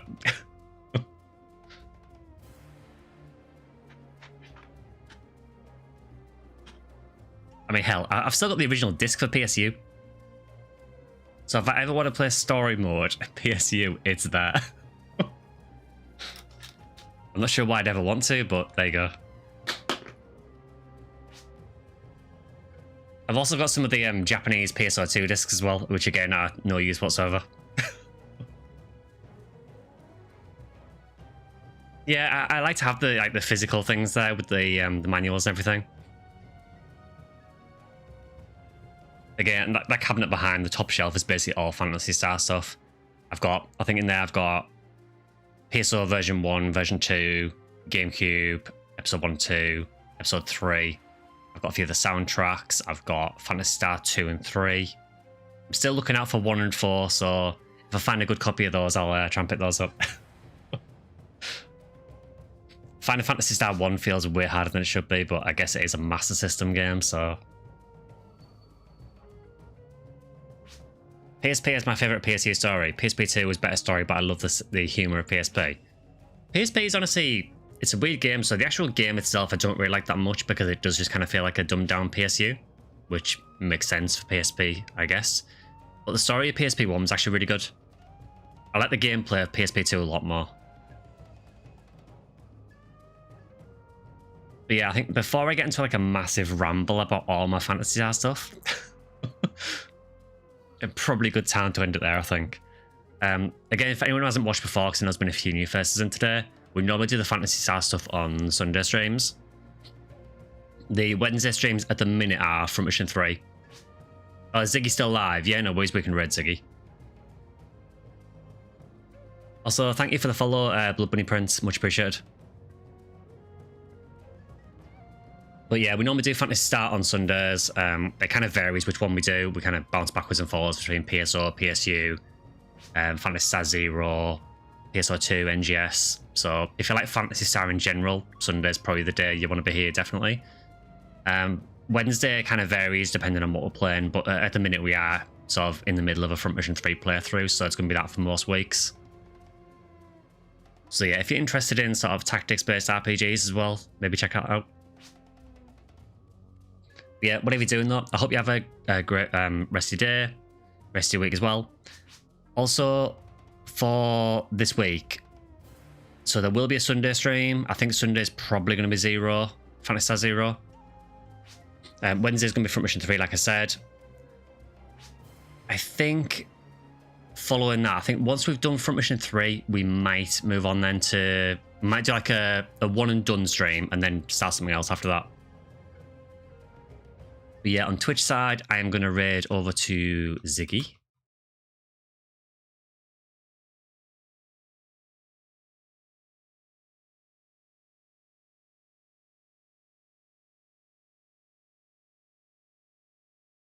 I always have to check Ziggy's username because I can never remember how he spells it. There we go. So I'm going to send you over to Ziggy on Twitch side. So I'm assuming maybe streaming some PSO. He does stream PSO quite often, so feel free to go and say hi to him. And I'll see you on probably on Wednesday for some Front Mission 3. We're doing the Alyssa file. We are in... It's been like 2 weeks and I can't remember where we are now. We just got to the point where Alyssa, I think it's at Tile Base we got up to. So Alyssa has run off on her own, and that's what we've got up to there. So yeah, not too far in. Yeah, hope you guys enjoy the holidays. Enjoy your New Year as well, because I won't see you probably... Well, actually, I'll see you on New Year's Eve probably actually for the Front Mission stream. So yeah, I'll see you then. Thanks for everyone who joined today, and I will see you on Wednesday. See you guys.